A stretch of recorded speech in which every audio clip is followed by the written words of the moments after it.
Just beginning by taking a few deep, slow inhales and exhales, as if you could breathe into the bottoms of your feet,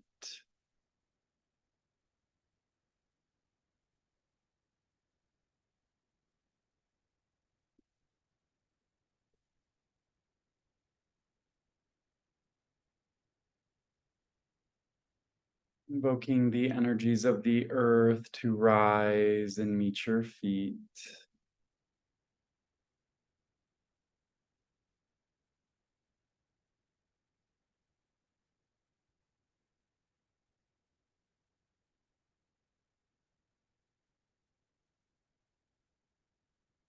Giving yourself permission to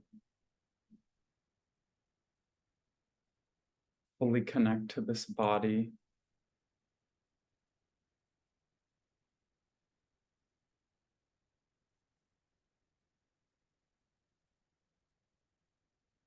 Many of us are going to have experiences of what real non-local consciousness feels and looks like.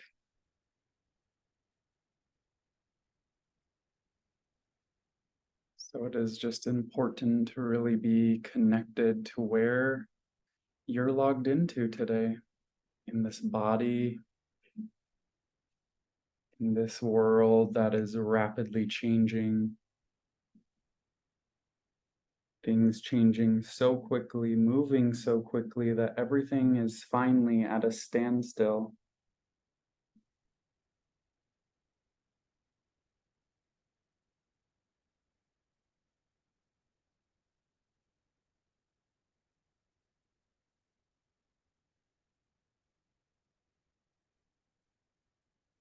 And just commanding and requesting that this entire session for the collapse of understanding, third force awakening, is of the highest quality and the most efficiency possible,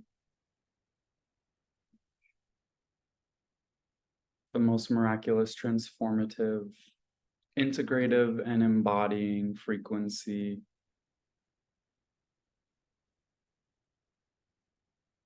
for you at this time and space where you're located now.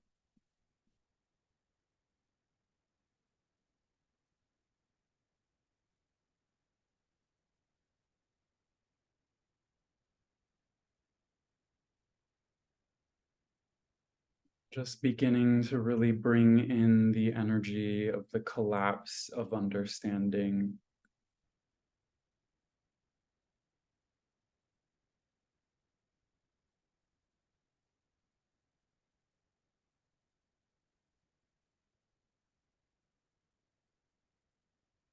There can be senses of irritation or agitation in the body, especially in the lower third of the spine.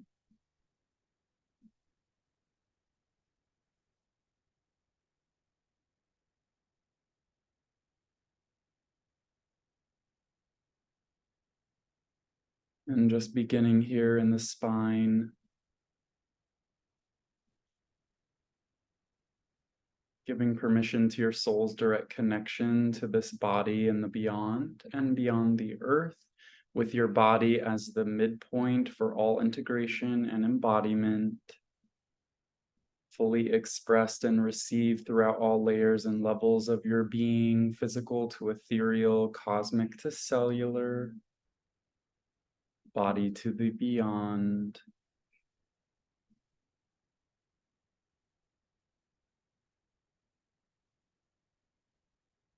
Pulling, releasing, resolving all patterns, habits, ideas, beliefs, conclusions, understandings, perspectives, or perceptions held or contained in the lumbar spine of what it means to be safe, that's incongruent and incompatible to who you are and who you are becoming.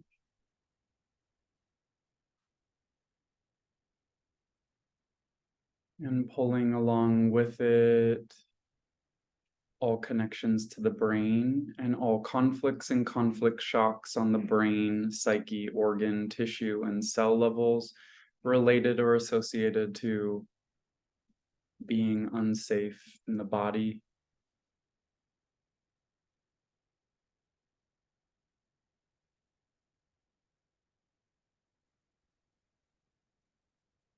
All memories of feeling unsafe on the body level.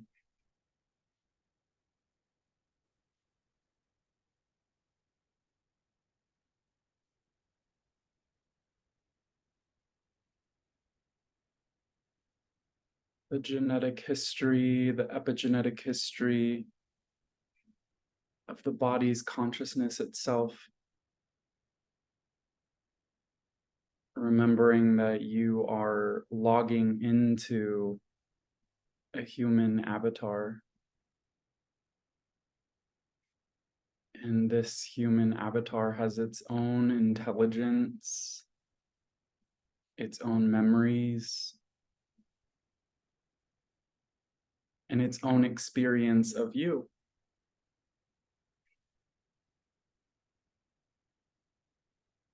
And in order to make us safe enough to explore the collapse of understanding,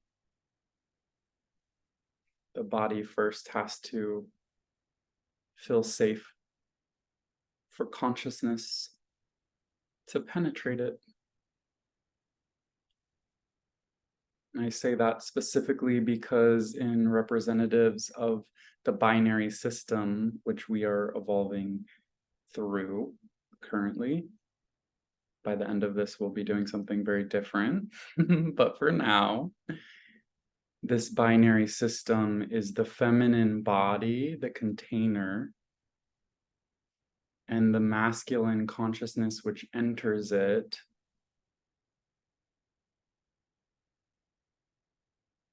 And consciousness is that which perceives, recognizes, and creates new patterns.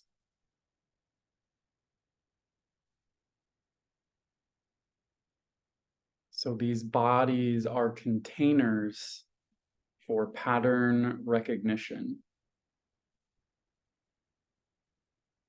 And the patterns that we have been observing mostly have been within the binary system. And if you were in other classes with me, we've talked about moving from a binary system to a quantum system. So as your soul's direct connection to this body and the beyond works specifically with you on the integration of your consciousness in the body and establishing safety between your intelligence and the physical counterparts of that intelligence merging together.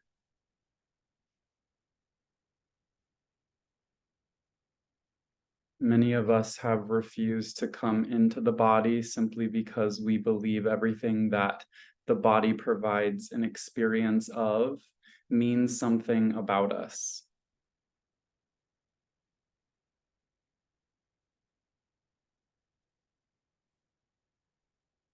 So anywhere and everywhere where consciousness has assumed that anything that occurs in the body means something about it, pulled, released, resolved to completion, and replaced with the truth of your consciousness in perfect harmony with the body that you dwell within now. Thank you, Shomi.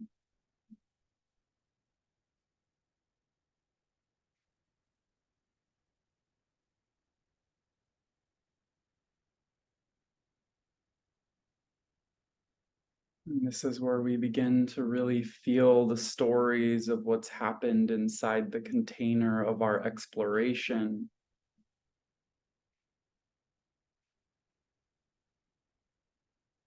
Fall apart in light of what we are here to be.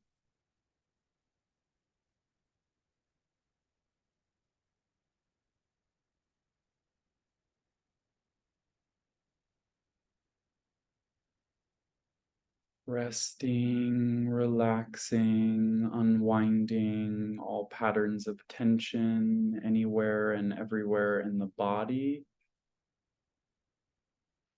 across all layers and levels,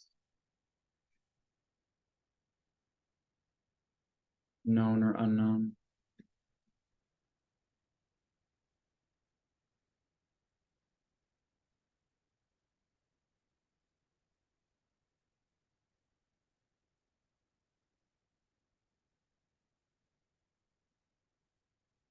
As your soul enters the body more fully and completely,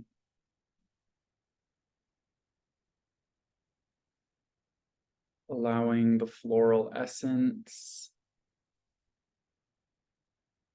of your spirit in the body rise in your senses.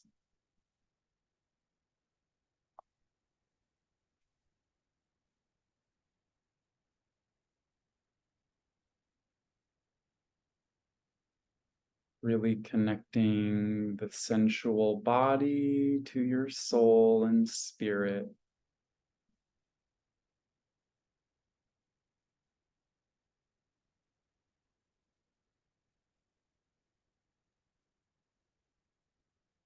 Smelling roses and plumeria, lilies.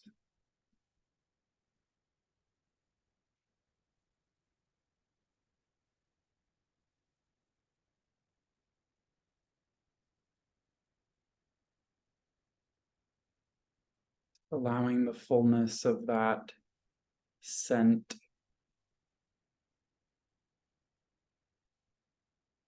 bring a grounded recognition of the floral essence of your soul in body.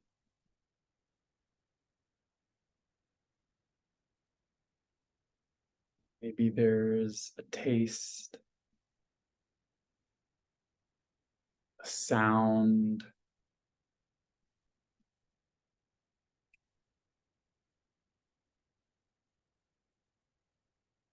maybe even something like an animal that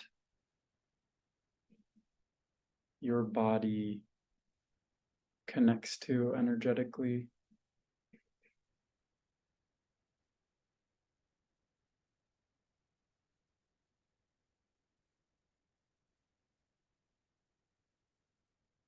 And maybe this is the first time that you've ever related your soul's essence to something that was here and grounded on the planet.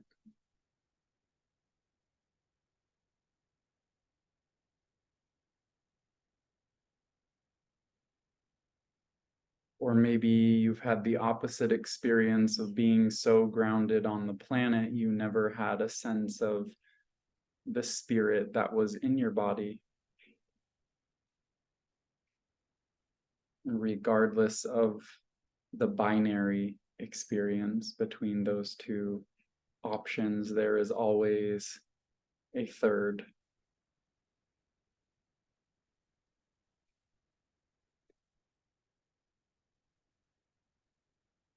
And within a binary system, if you had the third experience, which you may oscillate into or out of at different points, is nothingness, no experience, dissociation on some level, or perhaps you were told that you were dissociating.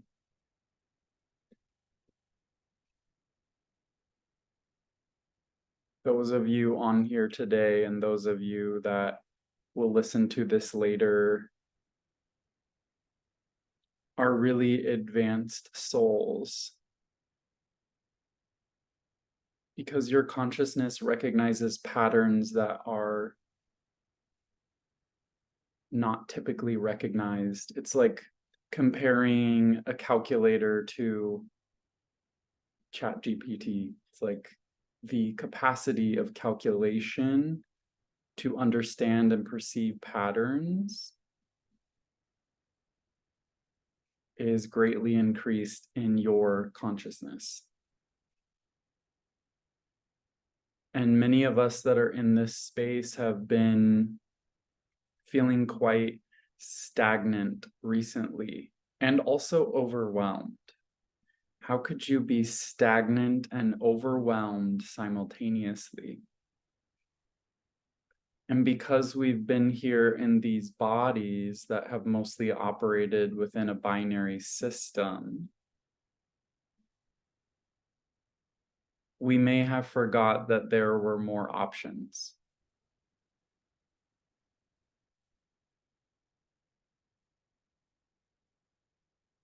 And so if you've had sessions with me before, I may have talked to you about radical okayness. Doesn't matter if you go left or right, it's all propelling you forward. Everything in that oscillation between highs and lows is pushing you forward like a whale's tail. But now we're in a new landscape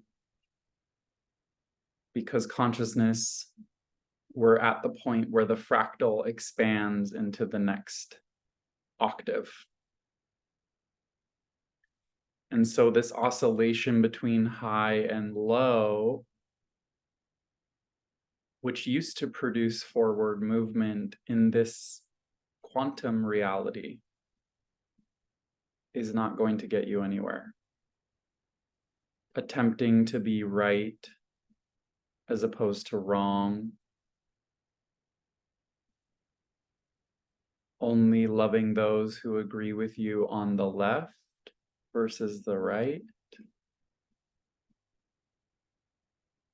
only supporting one group of people instead of the other. Everything from the micro to the macro is simply revealing to you that we are in a completely different environment. And the oscillating tail that moved you forward in the fishbowl doesn't work in the ocean of consciousness.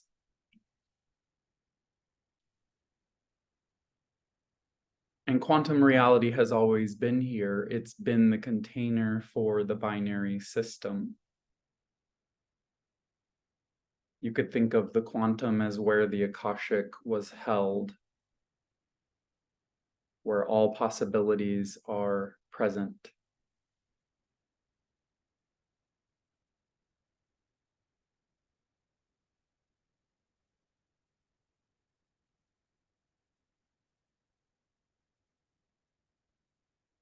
And it won't be that we won't be able to observe the binary, but where you're located while observing it will drastically change. And eventually, over time, your observation of it from that perspective with which you're looking from your non-local consciousness logging into this body will transform how what's seen behaves.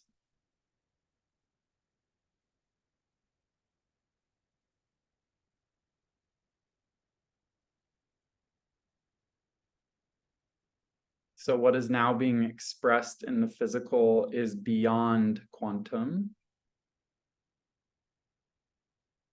And therefore, the step down from that, which would be quantum, is going to be more and more expressed in the physical layer, which your senses can observe and experience.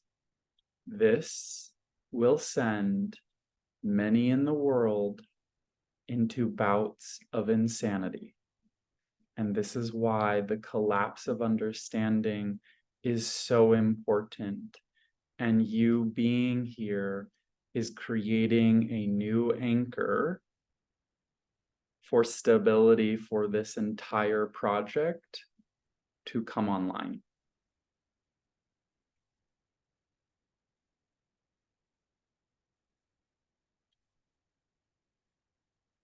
I started to experience the collapse of understanding in probably 2018 timeframe, and it has taken me this long to integrate it. I really started to experience and see it in the external reality during 2020 in the lockdowns. And I kind of reverse engineered what was happening, because as I saw this world of information open up where you could prove anything in any direction, no matter what you believed. And I saw that that was causing a collapse of understanding. And the reason for this data overload is because consciousness needs to move further into the body. And there are three main centers in the body. And if you've taken the anatomy of awakening, which I'll be redoing again soon with all kinds of new magical updates, there are three centers in the body. So the gut, the heart, and the mind. Consciousness begins in the gut. We fragment out through what's known as trauma into the heart, and then the heart into the mind. And if you go past that, it's not pretty. We reintegrate through the mind into the heart, and the heart into the gut. Depending on where you are at any given moment, because in the quantum reality, you can be within any of them at any moment, one of them and not the others, all of them simultaneously, or none of them at all. So these different options of experience are what's propelling you forward. When much of the world has been locked in the mind, in logic, in order to collapse it, we have to produce a massive amount of data that can prove any perspective at any moment in any given situation. And what that does is it overloads logic to force you into your heart or further into the gut. Because you can prove anything in any direction. So if you try to understand it, it will literally drive you insane. And at first, even if it feels like you're going mad, what I mean is it's going to drive you insane. It's going to be driving you into sanity. But that sanity is going to be deeper in the body. And I've talked about this many times about heart-centered consciousness not being fully integrated consciousness. And that's because the heart is where we hold beliefs and stories through the repetition of experience. And the reason for that is when consciousness fragments from the gut into the heart, the reason why your consciousness fragments out is because it's collected a repetitive story or belief. This is what happens to me. I've been traumatized in blah, blah, blah, all kinds of ways. The facts aren't incorrect, but the collection of them breeds the story and the belief system that's held within the heart. In order for consciousness to reintegrate into original innocence, which is in the gut, you have to collapse the stories. So the collapse of understanding is mass consciousness moving from the mind into the heart. The collapse of stories, which will come later, moves from the heart into the gut. And beyond that, there's more.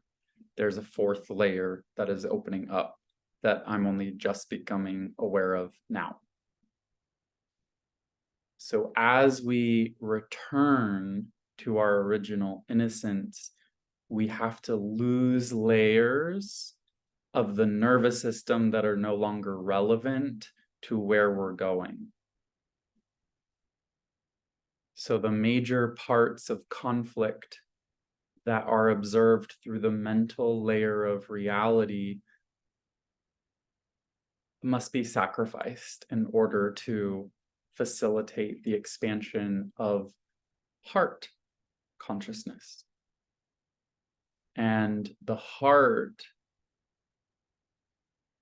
if you want to get technical, is not the third eye, as people say, but it is where you actually begin to see more clearly than anything with someone who has an open third eye, whatever that even means, can see from. Because the heart is the third force.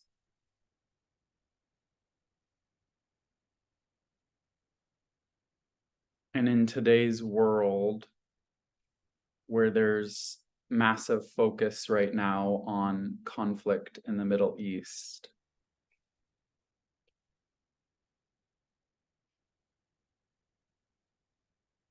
there are three forces at work.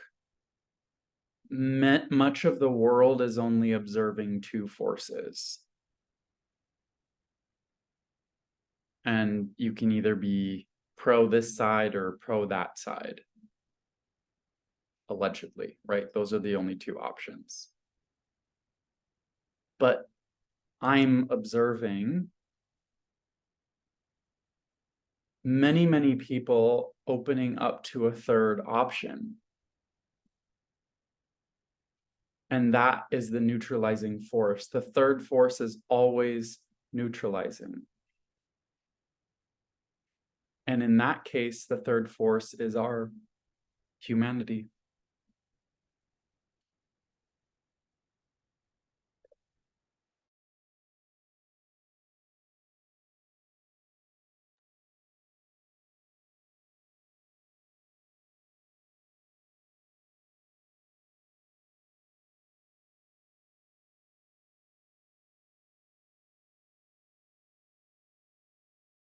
Just letting that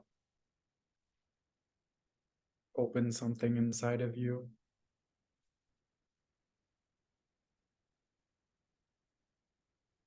The recognition that we are moving beyond logical conflicts into heartfelt neutrality.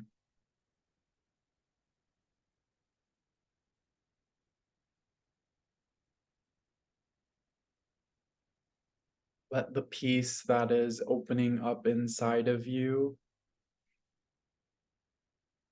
reprogram the entire grid upon which this reality is based.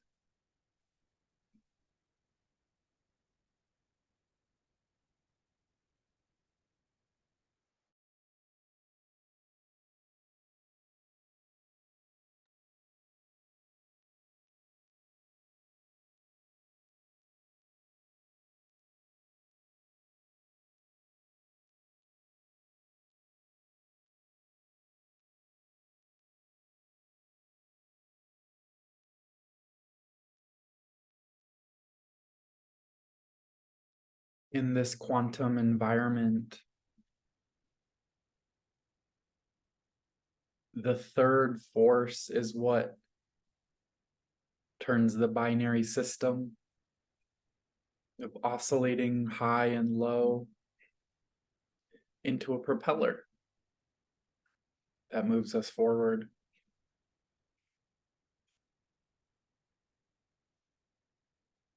Reality is about to take off.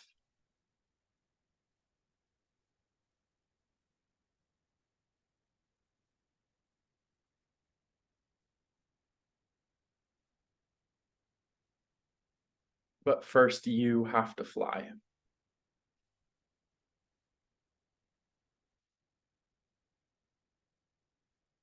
And the reason that you have to fly is because all of what you see happening on the world stage is happening inside of you.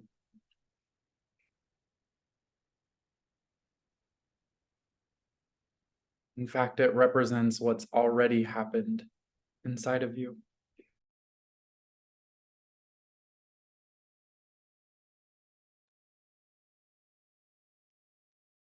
If you've been in my interior design classes, on medical mysticism, you know that your body even is the past.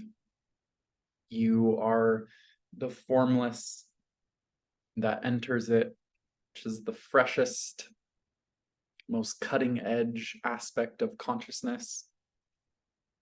And as it enters your form, it flushes out of the cells of your body, all not in resonance with who you are. As that continues, it begins to flush out of the reality around you what is no longer in resonance with who you are.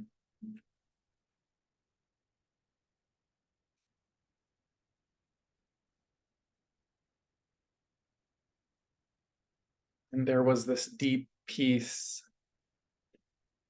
oddly, when everything that was happening in the world started to be talked about in an open way. When I was 15 and 16, I was talking about Palestine. I used to be quite the activist as a kid. And momentarily, I got caught in the intensity of the emotion of what was happening. And when I pulled back, I realized, oh my God, this layer that I was aware of forever ago is finally out in mass consciousness in a new way. And in speaking of this topic again, some people were talking about how I was being polarizing, which I thought was interesting because I actually experienced it from my neutrality, which made me realize that when you begin to really emanate your neutralizing force, and we all have our own, you're going to bring up a lot of polarity. And the reason you're going to bring up a lot of polarity is because from a binary perspective, if you're neutral and you are interfacing with a positive force, you're going to be bringing that positive force more into a neutral alignment. If you're interacting and interfacing with a negative force, you're going to be pulling it more into neutrality, which means that from their perspective, you're on the opposite side, but they are perceiving only from a binary system. You're the third option that is breaking the pattern and creating a whole new system upon which everything will be built. So you, beautiful, beautiful beings, thank God, are brought into this deeper awareness that as what you see outside of you is crumbling, you are able to instead focus on where you're going inside of you, because that will be expressed externally at the time in which something even newer, fresher, more juicy and beautiful will be coming in that you are expressing. You are the cutting edge of consciousness.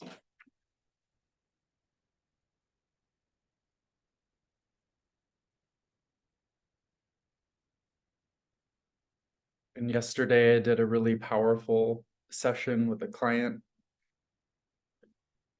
where we brought us through completely into this new reality,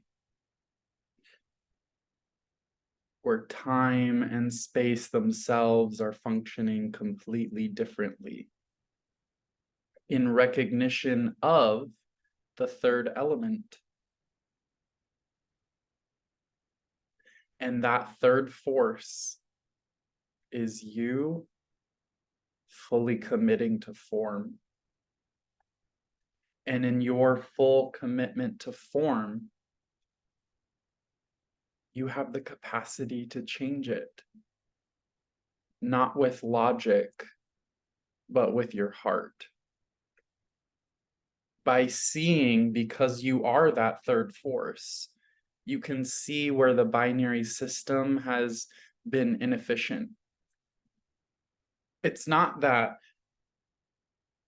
Israel is right and Palestine is wrong. It's that our humanity is here and we're here to explore something entirely different. And that first requires that we all belong here, which is why your safety in the body is paramount to this new reality taking shape and form.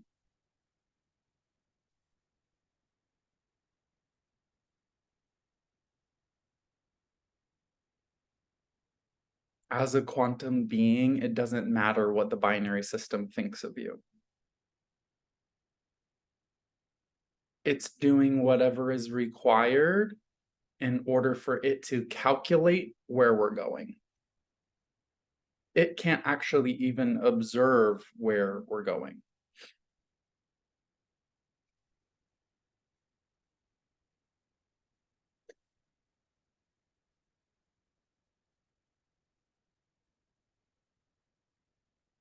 The quantum system is doing calculations at a rate that the binary can't keep up with, and that's why it's collapsing.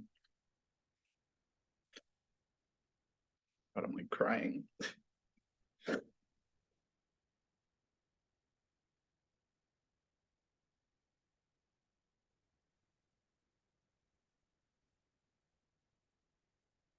And sharing this with you today feels like such a relief. I didn't even understand my whole life why people would get so upset. And I had this ability to talk about anything without taking any side because I didn't even understand that concept of sides. I've always been quantum beyond that, but this reality is beginning to move closer and closer to your natural state. So everything that you think has been a problem in your life, the traumas of the past, all of that stuff is no longer relevant because all of that was happening within a container that has nothing to do with you. It was your non-local presence looking through that container that was transforming it.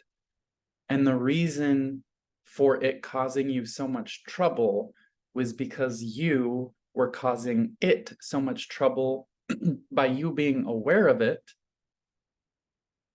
and not knowing how to process who you are.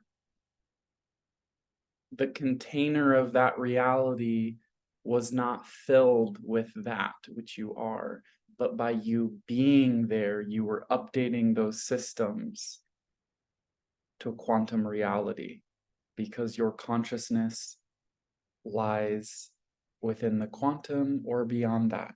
There are quantum beings here, there are beyond quantum beings here, and layers beyond that. But the reason why physical reality and the availability for what people will call miracles is here is because physical form is now taking shape and form as its quantum self.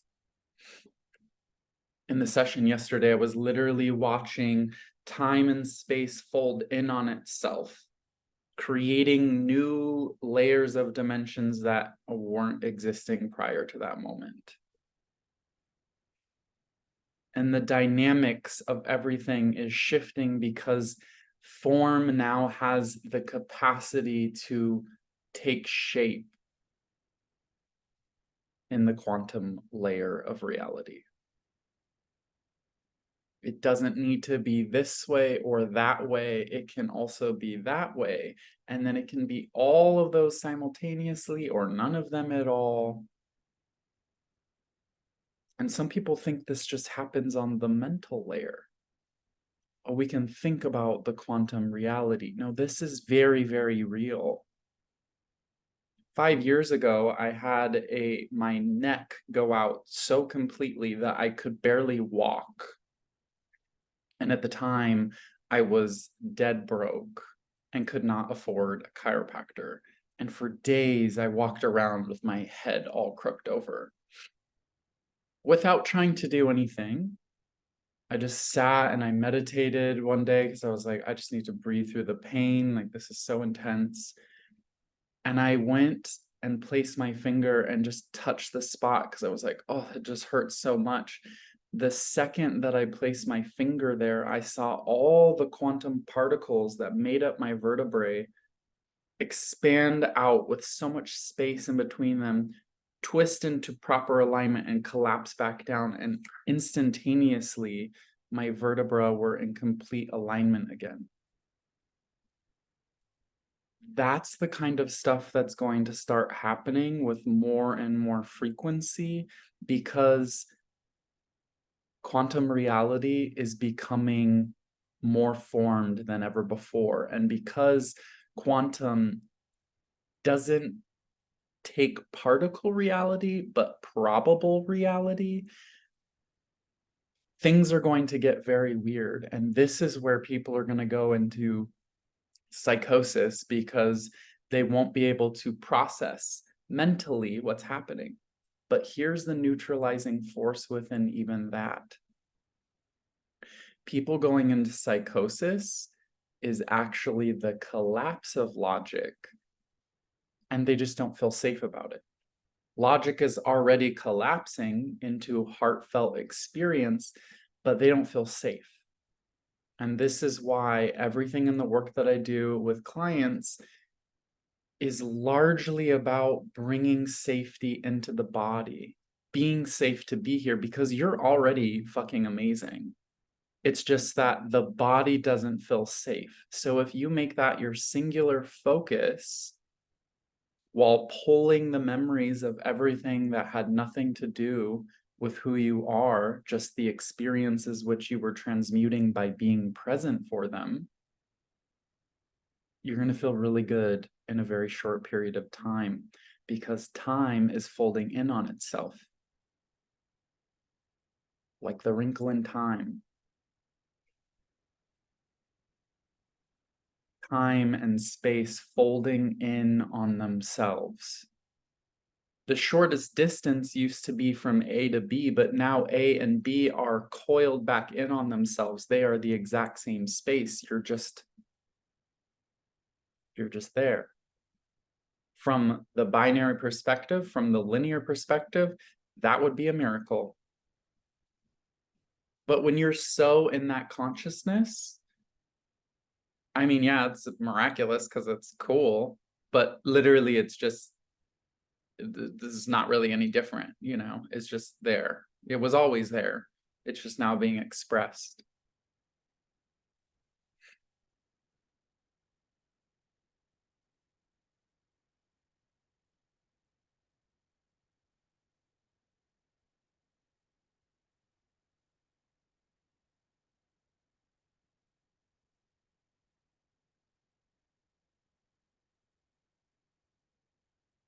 So in the practical application of the collapse of understanding,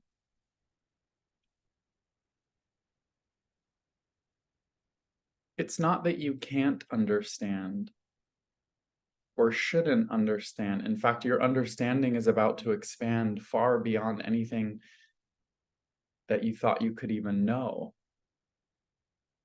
Because in essence, when you collapse the mind into the heart, you're activating omniscience, your capacity to know anything, anywhere, at any time. You just know it because you're not trying to understand it. Trying to understand and understanding are like A and B. Trying to understand is point A, and you're trying to get to understanding, which is point B. In the linear experience, there's a lot of things that need to happen from point A to point B. We're folding those in on themselves where A and B are in the same space. There's just understanding. There's just infinite layers of perspective and perception.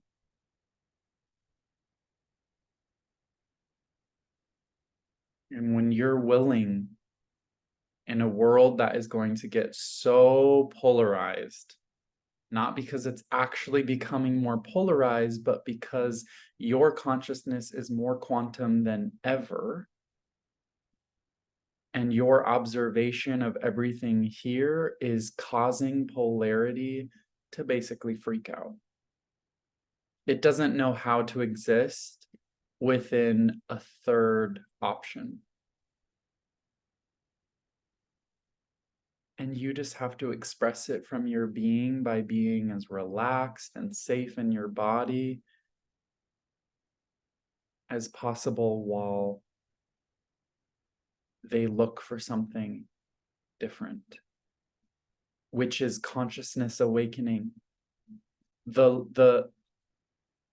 So many people are going to start looking for options. Spirituality, religion is going to explode because people are going to be looking for something to locate themselves within so that they can feel safe, which isn't wrong. You have to keep zooming out. There is nothing right anymore. There's simply where you are and the most efficient path forward for you. This is like beyond Christ consciousness, where there was something to achieve as something like there's something opposite of Christ consciousness. What Christ consciousness is actually pointing to is that third element, which sees all perspectives because it's the container for which all of them can be explored. It has no preference. Jesus hung out with prostitutes. He wasn't hanging out with the priests. He was able to see humanity in all people.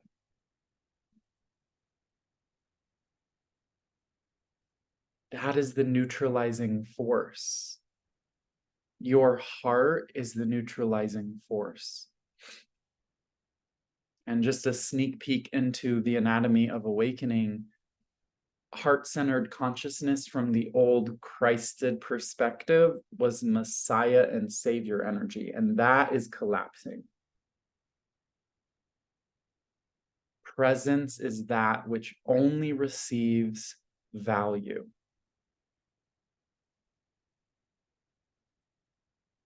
And to heal anything in the physical body, all you have to do is look for what values and virtues something is trying to teach you. And absolving those aspects of teaching you those values and virtues and downloading, integrating, and embodying them completely across all layers and levels. Like if you want interior design, anatomy of a healer, in a nutshell, that's what it is. And there's so much to doing that, but it really is that simple.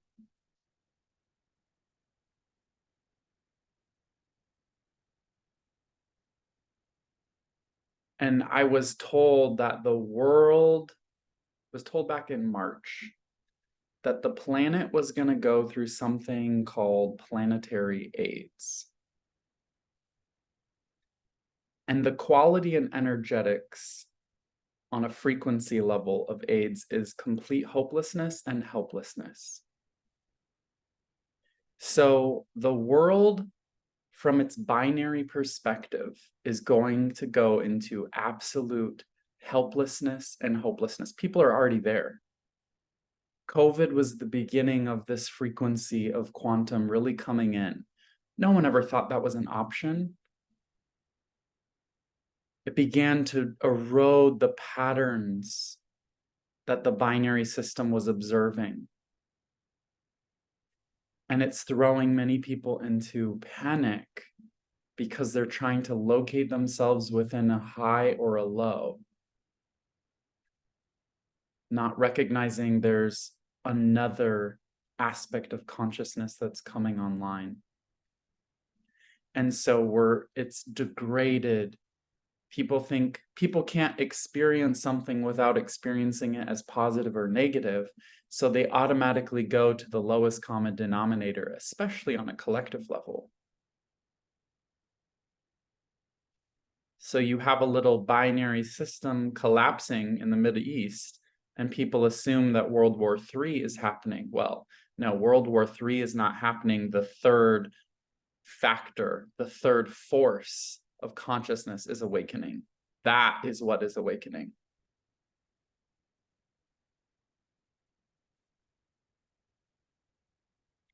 Letting that permeate your entire being.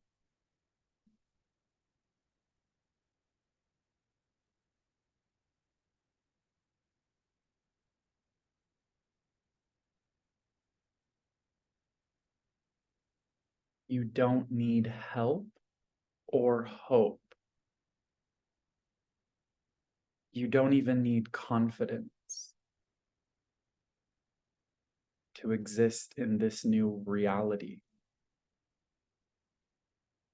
All you need is to play, because there are so many more options. And when you play, you begin to integrate and embody the creative capacity. This is the beauty of AI. This is the beauty of ChatGPT and all of these systems, the availability. And it's not that that is it. It's that life there is a mandate that when new energy frequencies come online, everything has to be rewritten. The code has to, like, you can't go from iOS 9 to iOS 10 and keep the old code. That doesn't even make sense. Everything is updated. The capacity through which, like, I'm not using T9 on my phone anymore, right? I can voice text. There's so many different options. So the capacity of your creativity is expanding beyond anything that you could ever imagine before. And the reason why you're in so much stagnancy is because you're trying to oscillate between highs and lows and a reality that doesn't even recognize that function anymore. When someone comes to you with conflict, literally, all I do now is I'm just like, okay, where's the neutral space? That's all that's required. What's the neutralizing force that they're not observing? Let me show that to them. So many of you on here are healers. If you just coaches, I mean, amazing beings here. If you just see, if you don't even tell them what you're doing, just observe from the neutral force, it will change everything.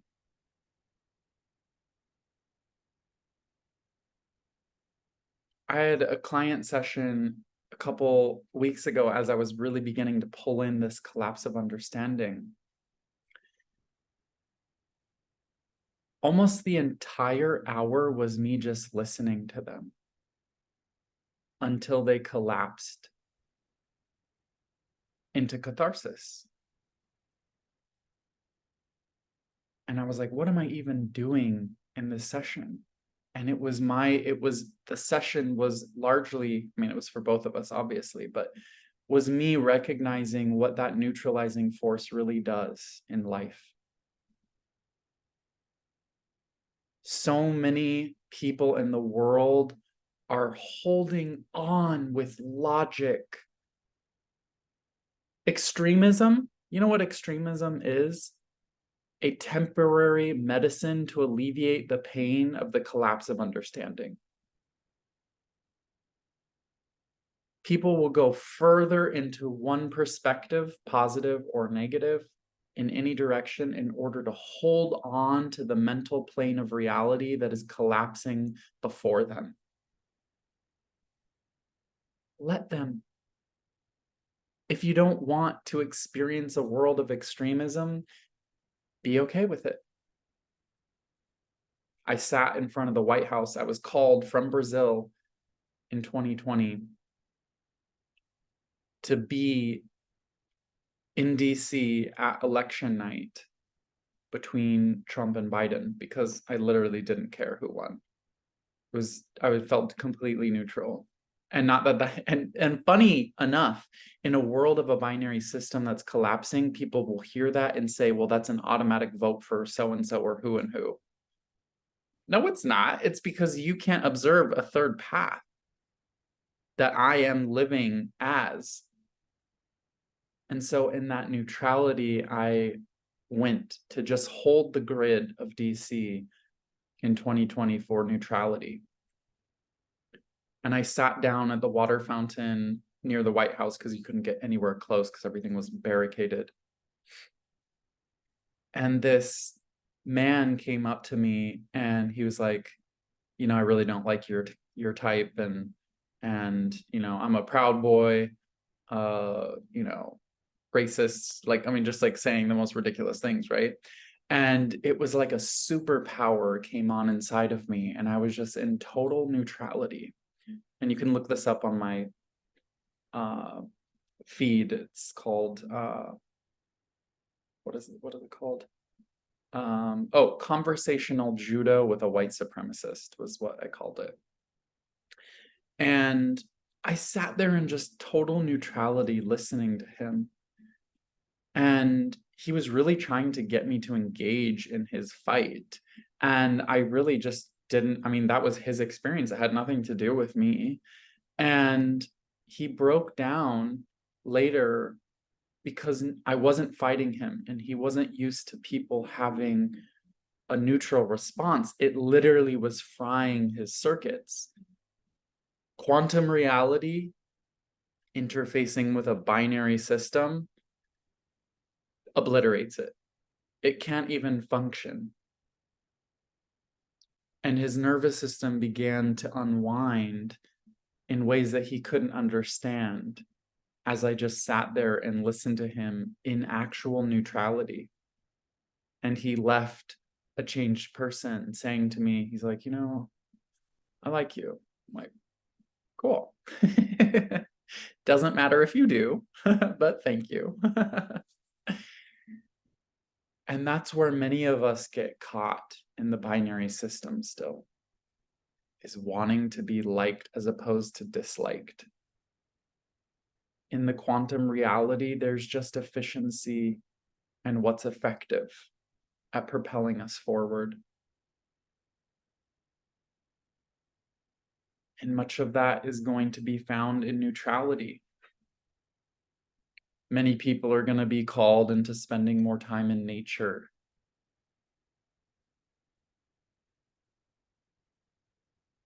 For me, in my experience where I'm at, I know I'm supposed to be around a lot of people right now. But I also have a carrying capacity that has expanded because of where all of this is going. It's actually nicer for me to be around people that have no idea about anything spirituality or energetic because I don't even feel it. It's like filtering so much so easily because it's like, oh, that's binary, no big deal. I start hanging out with people like y'all, powerful beings, and I'm like, okay, now, which I love, right? But it's like energetically, it's more chewing because running a beyond quantum system, metabolizing the quantum is a lot more work for my energy body than hanging around with everyday people, which makes you wonder, maybe that's why Jesus hung out with the prostitutes. Just saying.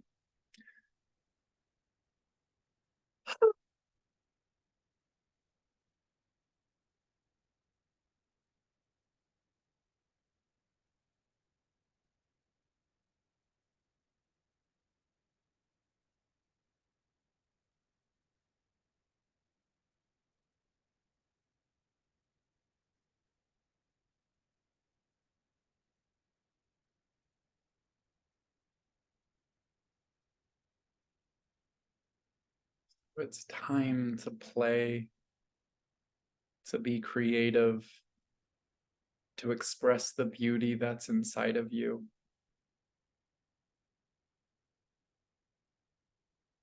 to move your hips, to dance for joy.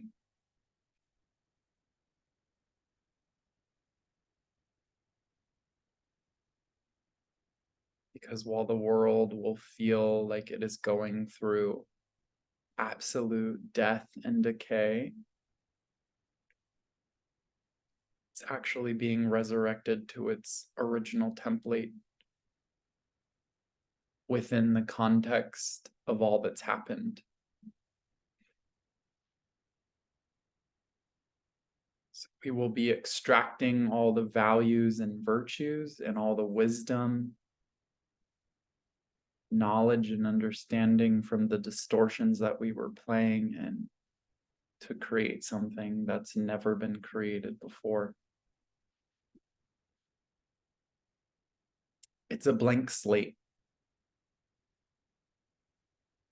In fact, before I set up the session, I heard, "It's a blank slate, clear your desk." And I was like, oh, okay. Like nothing has to look the same, clear everything.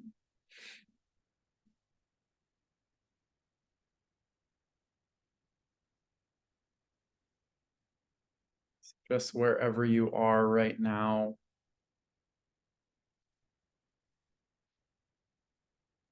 settling into yourself.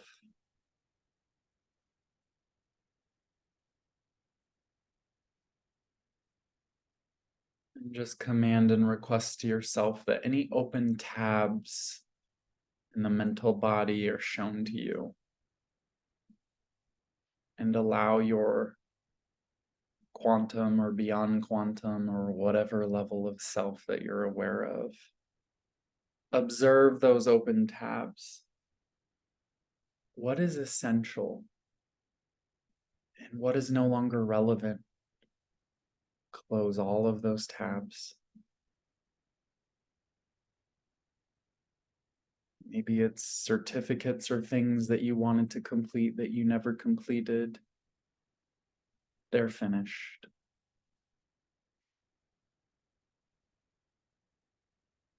Directions and things that you thought were going to be that never happened. Hopes, dreams, and desires that are no longer congruent or compatible to who you are and who you are becoming. Closed and completed.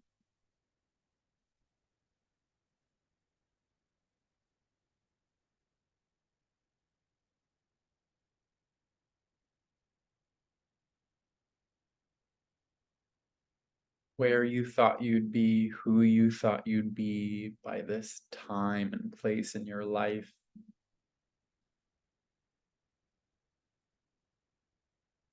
Only that, observing from a binary place that says wherever that is right or wrong. All of those tabs closed.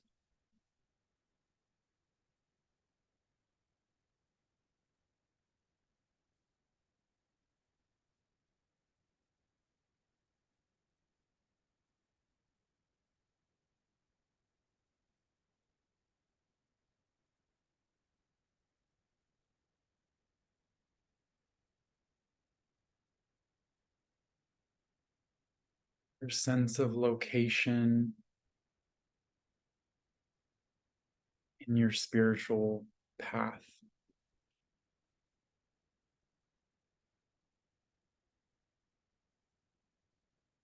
It's like the Google Maps tab, just closing that tab. Where are you in your spiritual journey? I'm right now, right here, in front of you. Closing all tracking.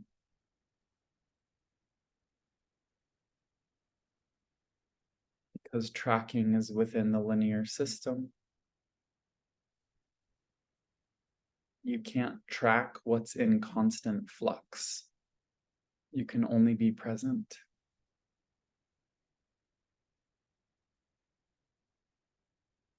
closing all of those tabs.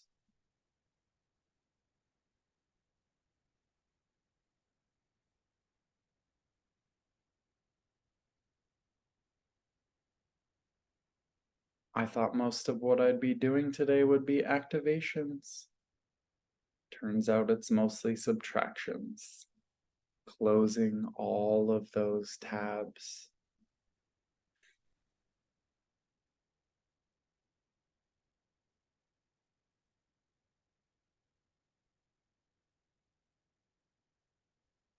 There's an energy of spring cleaning in the air. We're just making space. And how funny is that? We're like fall going into winter, but it feels energetically like spring going into summer because why? The polarities have flipped. And this is a final and important piece because the polarities flipping, for example, since we're using the Middle East thing, there is a great surprise on the world stage that there is such a huge uprising of support for Palestine. And I'm not saying that's the correct thing at all. I'm not saying anything is correct. What I'm saying is that the polarities have flipped because neutrality is awakening.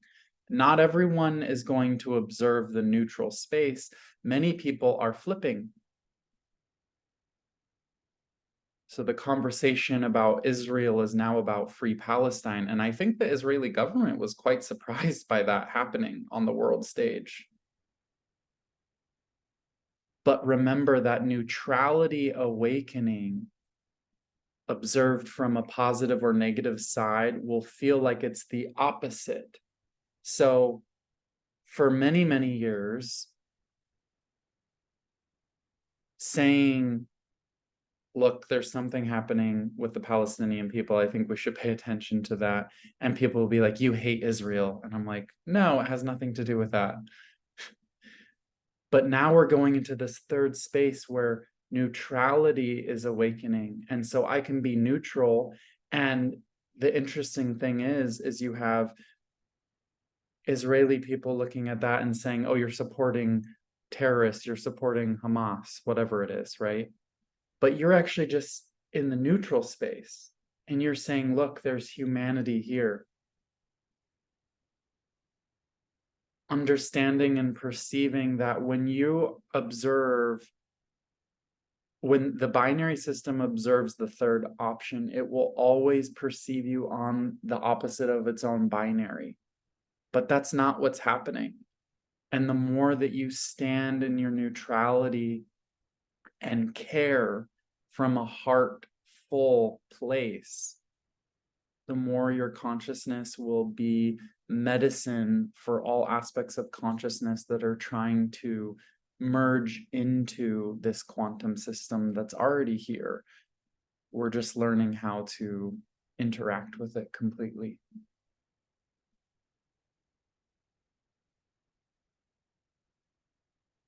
My whole life, it's always been weird to talk about things, about any topic that was extremely polarizing, whatever it was, and to never feel caught in the polarity and not really understand what was going on in people's experiences.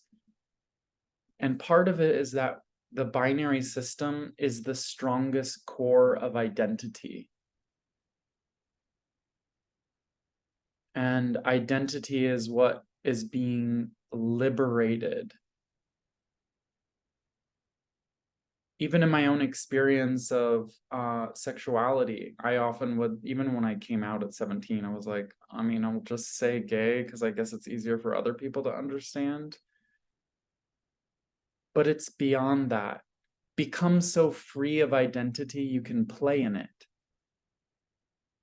You can taste all aspects of the rainbow of human experience in your ideas, in your thoughts, in your beliefs, in your experiences of whatever it is that you're creating. The options are wide open. The playground is free.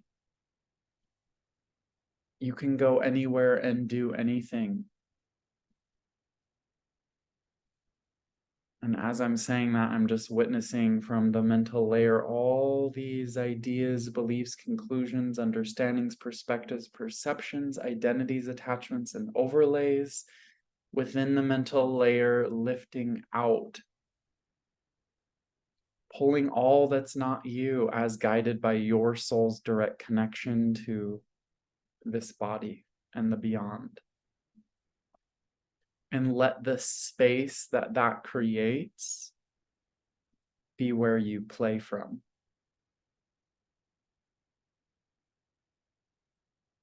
Stop asking about the Akashic records. If it's not in there, it will be when you do it. People look to psychics and intuitives and Akashic readers and what have you to find out what they should do, as if there's a right or wrong answer, because they're observing reality from a binary system. There's still what feels good to you, but that will always be evolving. And the more that you commit to your own self-determination, the more that will evolve, because you will determine closer and closer to who you are in every iteration. And your only job is to love who you are in every iteration. It's one of the most beautiful things I've ever said to myself. I love you in every iteration of you. And I just observed the entire timeline of experience of everything that I am, that I have been, that I've explored, that I've seen, because I'm neutral on everything. And if there's something that I'm not neutral on, it's very obvious and very annoying to me until I complete it with neutrality. And bringing this all back to original innocence and why I am the way I am. Because when I was told as a kid that I was originally sinful because I was born in a human body, I thought that was the most ridiculous thing I'd ever heard in my entire life. Because I know I am originally innocent. These ideas are what make me feel that I'm not. And knowing and being so sure of that original innocence, I would purposefully make choices that the binary system would see as wrong or bad, because I knew that my neutrality would overpower the binary of right or wrong, and it would make it okay. If it's not okay for you to be gay, then I'm going to say I'm gay because I know my neutrality will make all of that okay, because I know I'm good.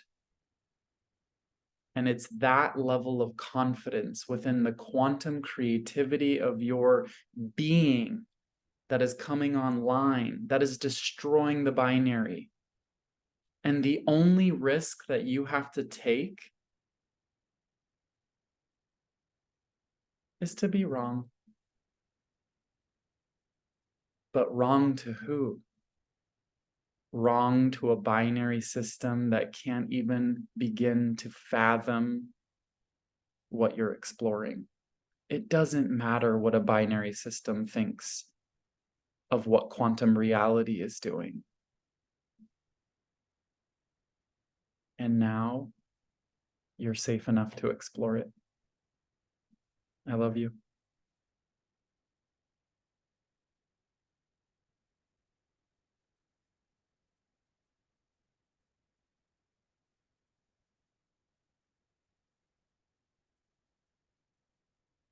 Taking some deep, slow breaths.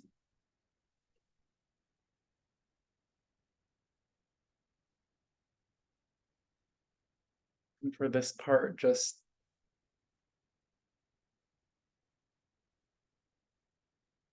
you'll be activating yourselves. And the simple way for that is to observe your central channel and just gently express to it that it's time to open wider and let that pour into you. Let the more of you that's ready to take up the space of all that you just released fill and overflow the new quantum container that you, on the physical layer, are.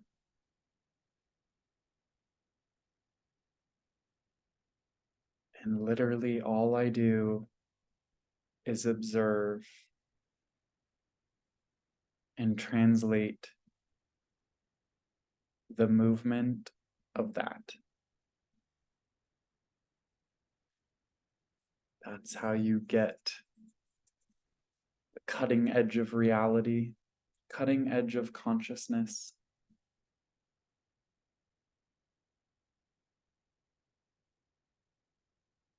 And as that formlessness that you become aware of informs your words, your actions, that which you are becomes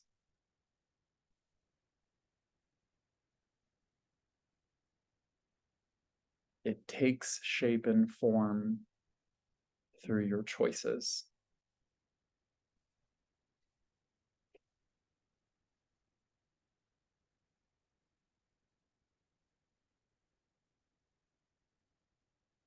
But pulling, releasing, resolving all ideas, beliefs, conclusions, understandings, perspectives, or perceptions, identities, attachments, or overlays related or associated to the word choice or decision. We don't live in a dichotomy, we live in a trichotomy. And I don't mean T-R-I, try, I mean T-R-Y, try. Try it, figure it out, play with it. It doesn't matter. You matter. Your matter matters.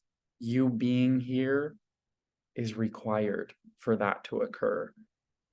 Because the value of what you are is here and it's here to stay. But it's not here to be stagnant as it stays, but to introduce itself to a binary system and override it with beauty, with love, with joy and expansion. There's no end to how bright and beautiful this gets to become. The only limit to that is how much or how little you're willing to be present in the body for it.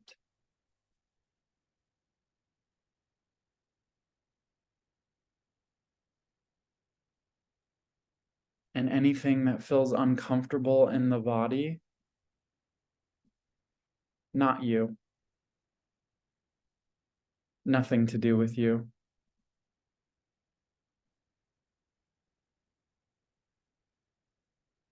Secret of what I do in my private sessions, I feel in my body like a barometer what feels off, what feels uncomfortable, and I go into it and I neutralize it.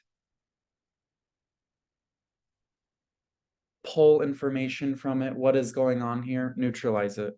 And that's how I channel. I literally just look in the body, pull everything out, neutralize it, and move forward.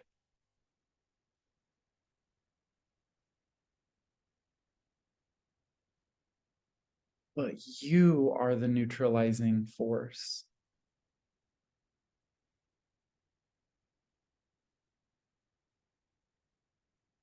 Becoming aware of that in your own body allows you to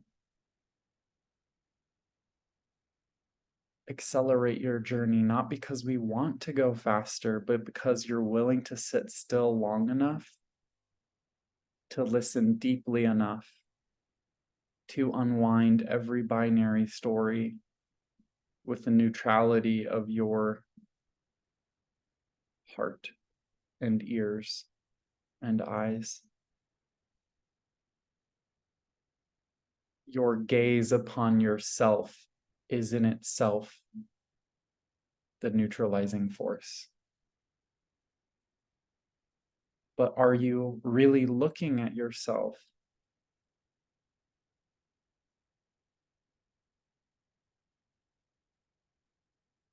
Or are you just making positive or negative assumptions about what you see? To really look at yourself is to be in that neutral space.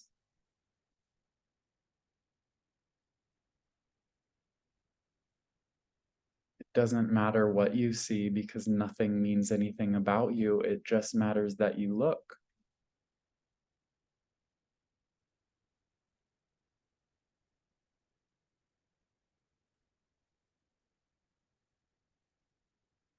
And you'll know that you're not in that neutral space when you have all kinds of reasons in your mind of what's happening there. Listen to the quality of what the mind is telling you. Don't listen to what the mind is telling you. It can only offer a derivative of what's happening. It can't offer you the real essence of what's happening. And that's why logic must collapse.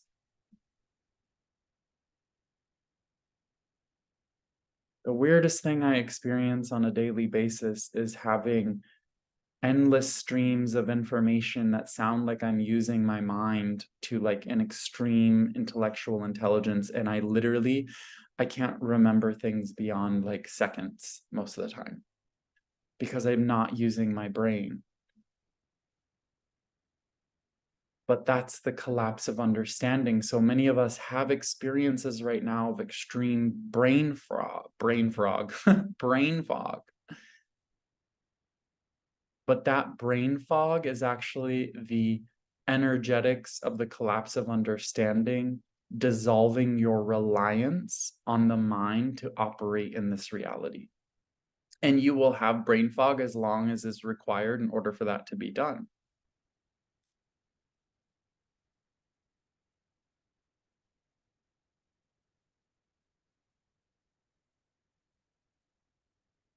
And also a lot of brain fog has to do with digestive health. So there's that as well. But I would say 95% of people's brain fog is, especially if you're an advanced being, is your integration into the collapse of understanding.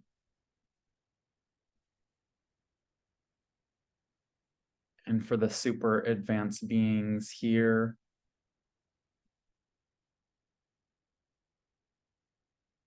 much of your bodily issues are just disintegrated aspects. And the more advanced you are, the more nuanced these energetics get for you. It was like 4 or 5 years ago, maybe longer actually, where I was like, I don't believe in getting sick anymore. Because every time I'm quote unquote sick, I'm actually just going through a massive upgrade. Because I've always been aware of the central channel, right? This new light coming in. And I'm like, and I started noticing the pattern. I was like, every time I get sick, I'm experiencing a massive influx of light coming through my central channel. And then I was like, you know what? I don't think I ever get sick. I think I'm just going through massive upgrades. And the more that I began into that frame, this is literally how I developed interior design, Anatomy of the Healer, and the next one's coming in January, I believe. Just observe the patterns. Don't believe what the binary system is telling you, the quantum system, what's happening. You're the one creating new levels and layers of reality that have never existed before. You're the cutting edge of consciousness.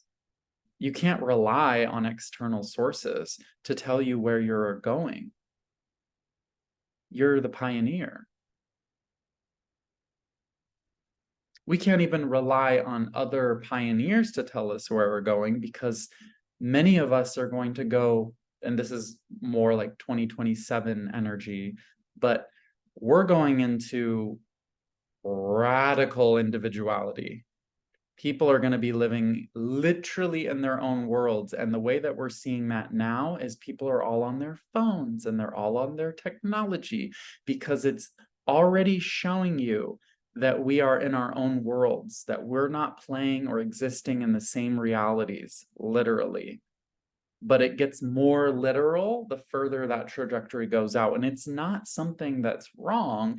It's just that the way it's being expressed now may be a little disintegrated.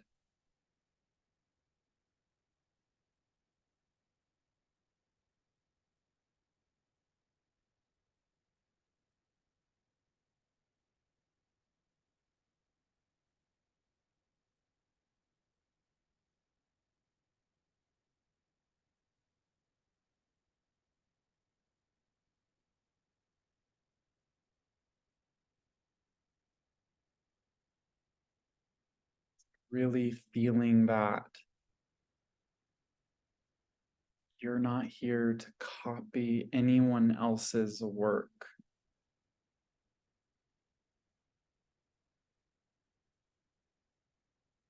It doesn't even matter who you're inspired by, it just matters that you're finding expansion.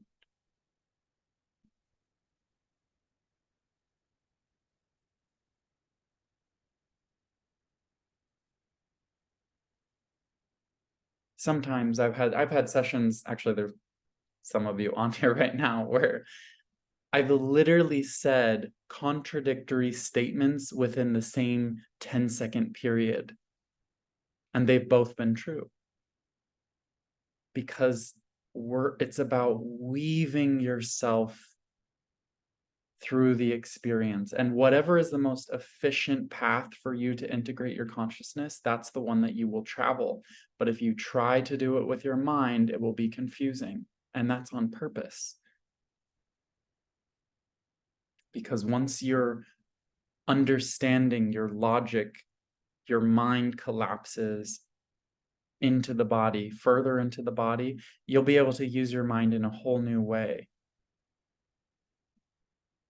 It's going to show you how to do that.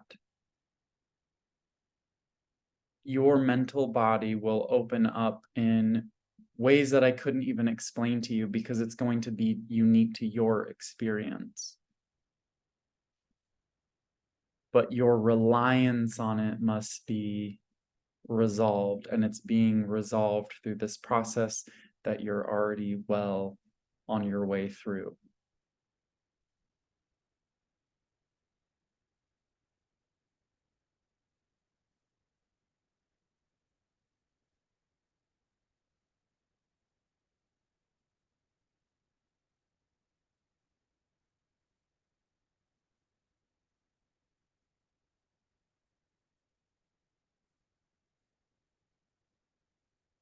So the main basis of all creation is within these three folds. And expanded out to the most cosmic level, you could say it's like black holes and white holes. We're going to zoom it down onto a very human, very planet, very earth-based flavor of that to bring, oddly, understanding to the collapse of understanding. And that is black magic, white magic, and red magic. There's will,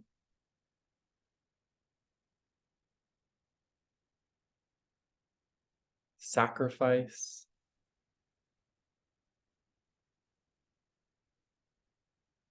and intention.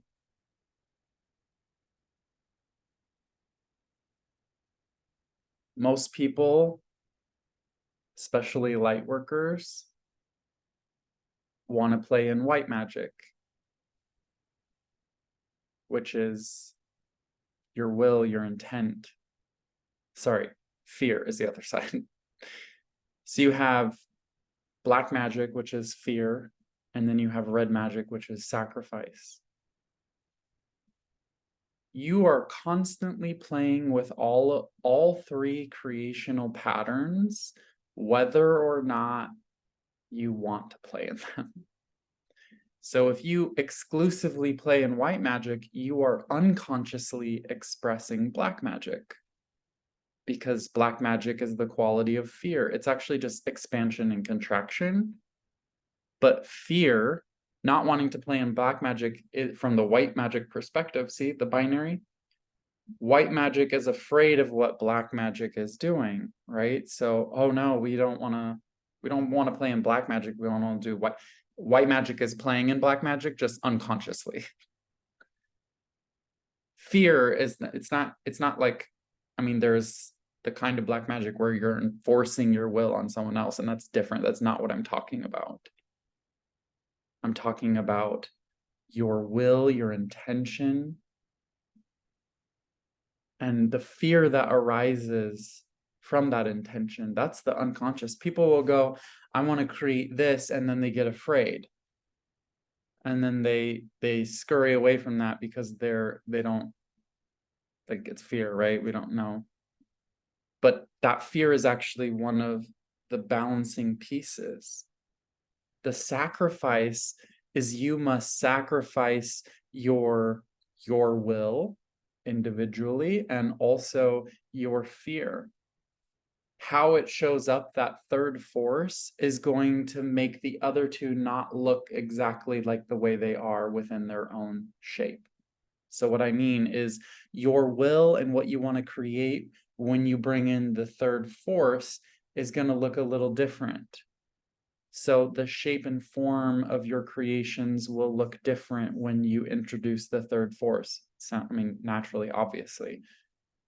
Your fear will look different because you're utilizing it. You're sacrificing your fear, or you're sacrificing your inability to integrate fear. Like, breathe in the contraction of fear. And you can do this with your body. When there's contraction in your body, that is the energetics of fear. It's not that you are afraid, but fear is the contraction of the explosive creative force. So you have expansion and contraction. Every orgasm and every muscle that's contracting, you could think of that as fear. It's a pleasurable experience. It doesn't mean that contraction is bad. The contraction and expansion, that oscillation, is part of the pleasure that you experience in an orgasm. The anatomy of kink coming soon.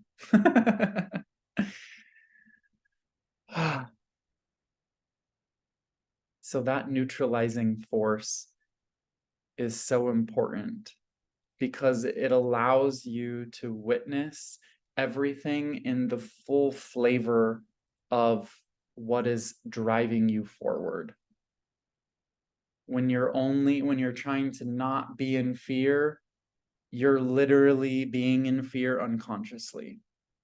So you can't pick and choose playing in these three folds anymore. Like, they are all here and present. And this doesn't just have to be those dynamics. And in anything in life, there's three forces. If something feels off, look for the third force. What's not being recognized, and bring that into recognition. Because even a positive force can be a neutralizing force. If you have I don't care, and a negative attitude towards something, where's the positive frame? That's why people call it the silver lining. They're looking for the neutralizing force in a I don't care and a negativity. Positivity can also be neutralizing. Positive and neutral, manic, dissociative energy. Where can you check yourself? Where's the neutralizing negative force here? Where can we temper this with a little bit of quote unquote reality? So just you can begin to see that when you're operating with these three forces, you're propelling things forward in a way that can't happen when you're just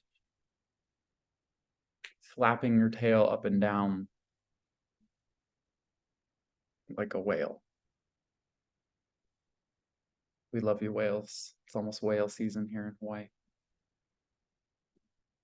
But the movement of that up and down tail is nowhere near as fast as a propeller on a plane. So just asking yourself right now, ask yourself to show yourself,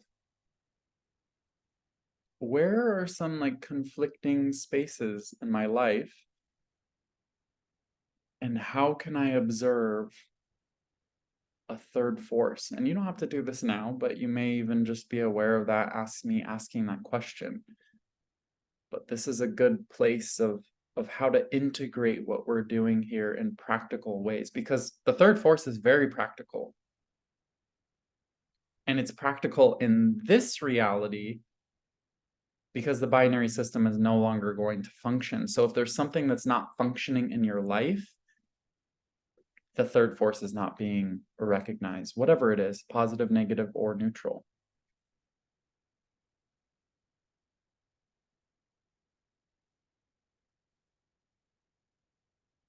One of the most important neutralizing forces that most people don't observe, even if they do it, is meditation.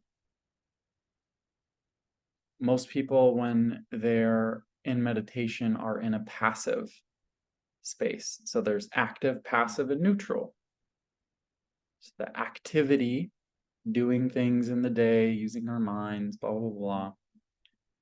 And then we have passive, where we're like considering, how can I improve my life? What can I do? Those are all, it's kind of still active, but see how it's more of a passive approach. And then there's neutral. You're not doing anything. Those are when the greatest ideas come to you. But if you're not observing that neutral space, if you're always in active and passive, you're not going to give the most expansive part of you, the quantum part of you, to give you answers that you couldn't even think of.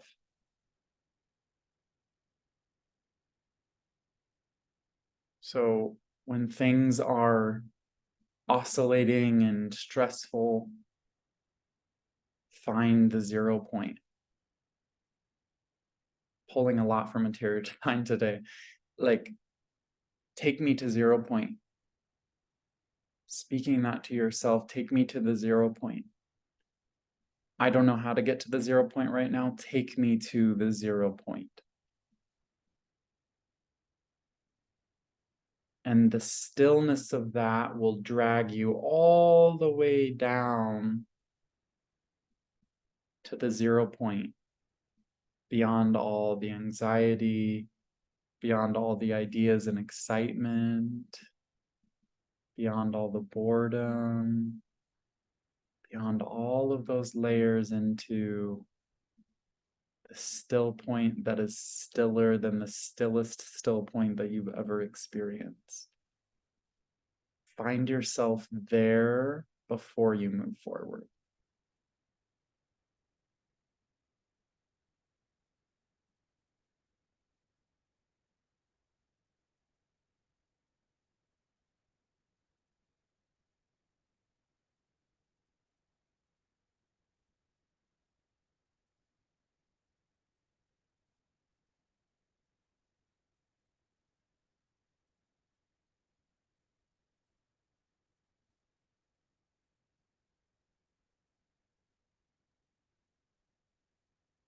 What am I doing now, right?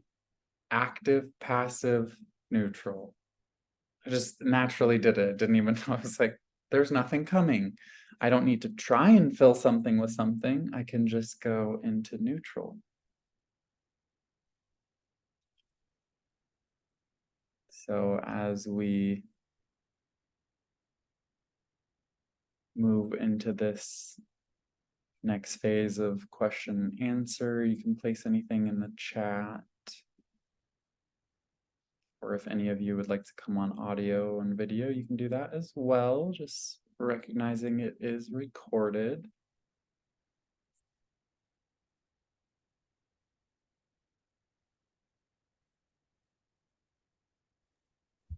If anyone has any questions on the practical application as well, we can do that.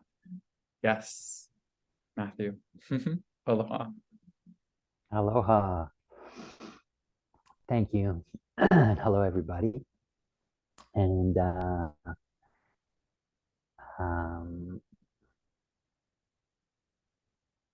wow.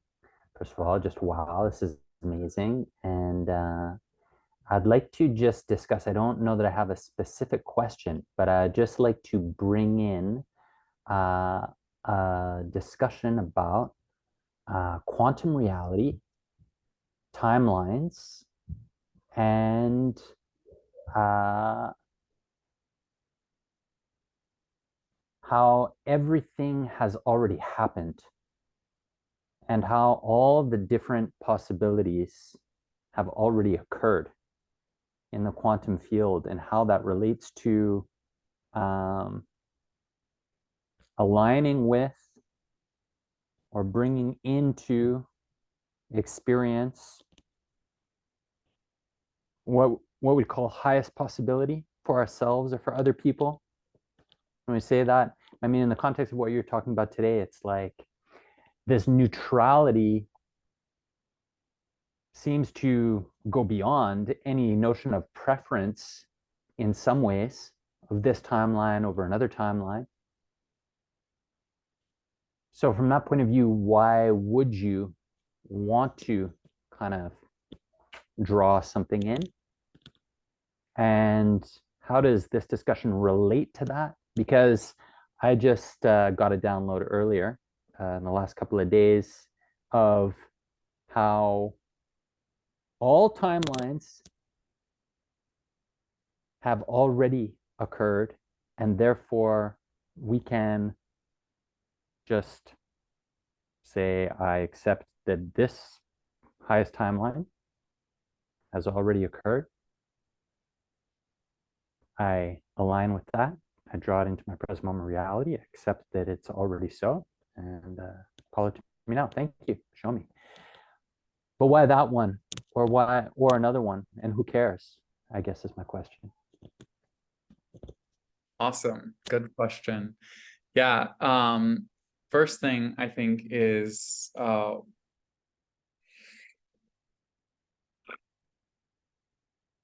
organizing ourselves, and many times I feel that people are trying to access specific timelines because they haven't first established that they are safe to be in whatever timeline they're in.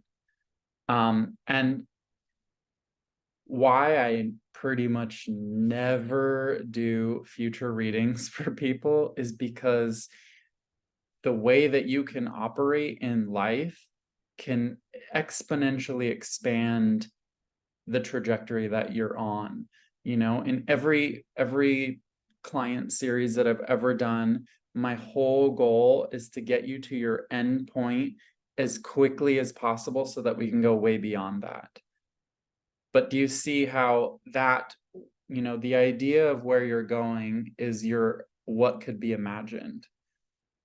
What's imagined is what's created. So all timelines have been imagined within quantum reality.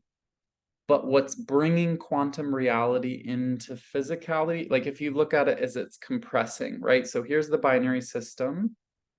Here's quantum reality. It's being compressed so that quantum reality is now, this is the most physical, this is the most ethereal, from physical to ethereal, from cellular to cosmic, to body to beyond. You're compressing all of that into physical expression, but what's compressing it is beyond quantum. So here's what's imagined. And this is why I always say, may it be greater than I could ever dream of asking to receive for myself. May it be greater than I could ever imagine for myself, because what's imagined is already created. I don't want to play in what's already created. I want to expand beyond the cutting edge of consciousness, because the cutting edge of consciousness for me is the most exciting place. So it doesn't matter really what you want to create and experience. You're going to be, again, whatever is the most efficient path for you to play in your own consciousness is where you're exploring. And there's no right or wrong answer. It's just what is most fun for you right now. And I think that's the element of play that this entire session is really about, because we're moving into extravagant levels of creativity that we haven't been able to experience before, because so many of us have been trying to locate ourselves within a rightness as opposed to a wrongness, or a better as opposed to a worse. And it's literally, how do you take in whatever that is offered to you and metabolize it in a way that can be the most deliciously used for your body and your consciousness and your expression as a soul in a body. So I hope that is helpful. Yeah. I mean, I'm just receiving it. I'm not necessarily understanding it conceptually, but I'm just kind of receiving it in. Couple of thoughts. Just as I digest it, I'd like to hear more about when you say beyond quantum and quantum. For me, that kind of represents like the beyond quantum would be somehow the 0 point beyond any kind of expression. And then the quantum is kind of this field of potentiality that has somehow taken some movement into existence, even though it's not maybe matter yet, or something like that. Well, you can So you have this like, yeah, go ahead. so the way that this is, I'm literally working on this right now with someone, where there's a point of crossing, right? Where there's a mirrored effect. So you have everything that's expressed here, and then it gets mirrored on the other side, but in a completely different way, where there's completely different parameters for how everything works. So literally reality gets folded. So the quantum, it's not confusing the way it works, but to explain it can be confusing, because even speaking is really breaking things down into a binary. That's why words don't necessarily always make sense, because you're trying to collapse something into a linear expression that literally takes syllables in a line to express. You see what I'm saying? So there's the line of the binary. As everything gets compressed, the quantum is now a line. From point A to point B is a quantum. It's a quantum bit of information. So, but if you were to observe it from another perspective, it would look folded. One of the best videos that you could ever watch specifically on this topic is imagining the 10th dimension. And that will really help you understand how these folds begin happening. But those folds are being, again, compressed into physical reality, so that we're experiencing these different dynamics that we have never experienced what we are experiencing now in the body, because we are bringing what is beyond anything that has ever been in the body here. And so that compression is literally earth-shattering.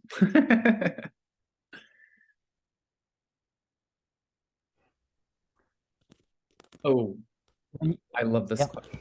Oh yeah. good. No, we're good. We're good. What will community look like if people are in their own reality bubbles?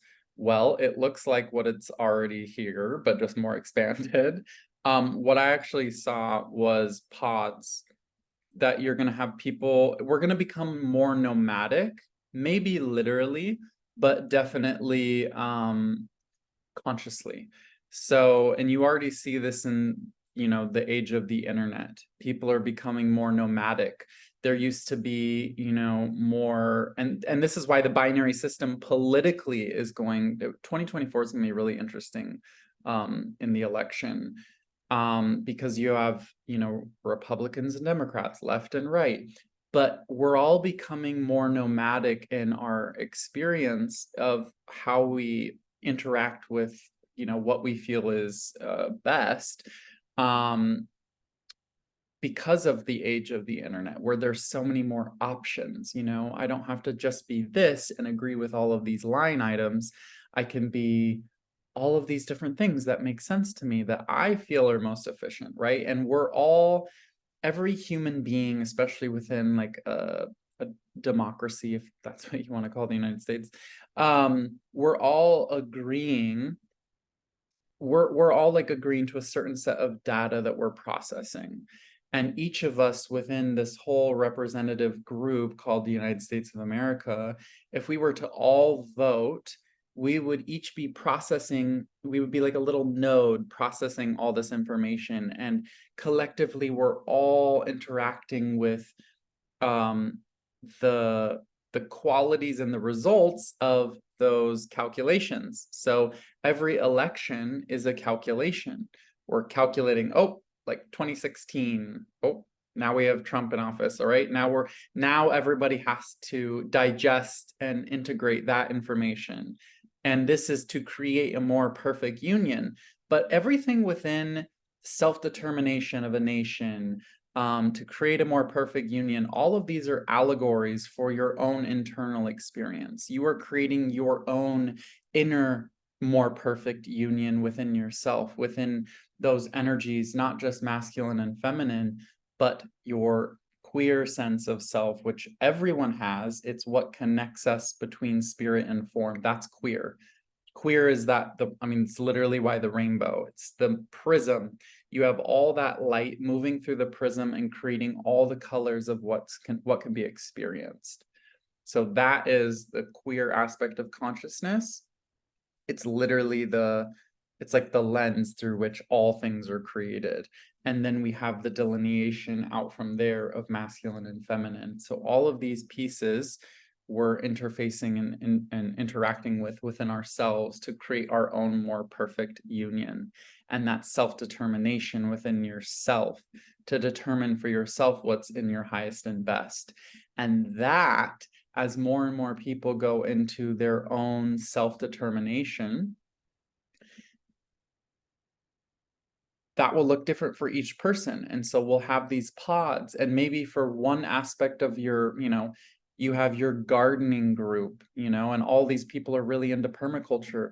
Not all people are going to be into permaculture, right? So you have this collection of community around this. And then you're like subscribing, right? Just like TV channels, people have subscribed to different TV channels now instead of everyone getting the same cable channels, channel 1 through 100.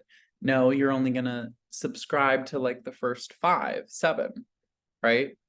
TikTok is another great example. It's run on algorithms. One of the most incredible things that will be talked about in political science majors for decades is what happened with this Middle East conflict in particular, because no one was assuming anything. No one knew. Western governments had no idea that there was an entire piece of, like an entire thread of algorithm running on TikTok and other social media platforms where people were talking about freeing Palestine.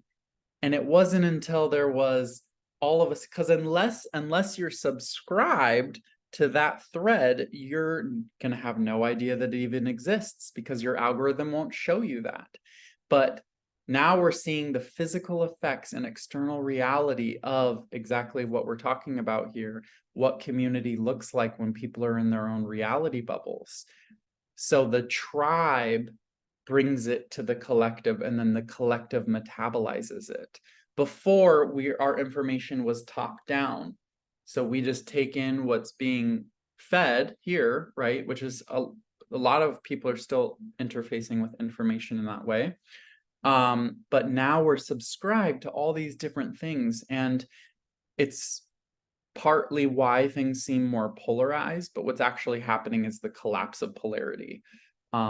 So in the future, we'll just be everyone will kind of be famous because you'll have your own expression and experience of life, and you'll be sharing it in whatever way that feels good to you, whether that's interpersonal or online.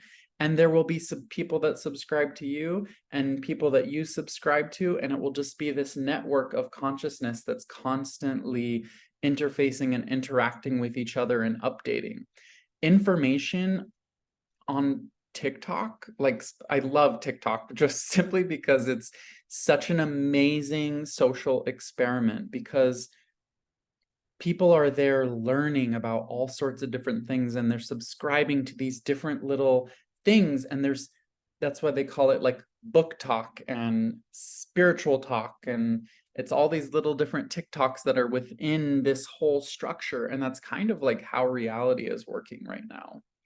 You have the structure of experience of reality, and you have all these different little threads that you can strum on and hear the sound and music of what life is creating at this moment. And you are beginning to interact with it as much as it interacts with you. And that is the third force. That's the consciousness that's creating new patterns that have never been experienced before. So.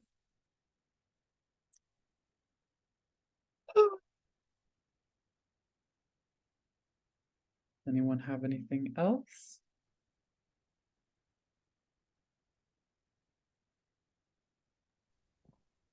And just to follow up on that briefly, to say if we're not being influenced by a binary system in terms of what our preference might be or what we're creating, then is that just coming directly from source and this unique expression, and it's just whatever inspires us? We call it some kind of divine inspiration for what we feel drawn to or what we want to create, and whatever's highest is only going to be just exactly whatever we feel like doing or whatever we want, more or less. But it's not like an egoistic wanting, it's just a kind of divine wanting.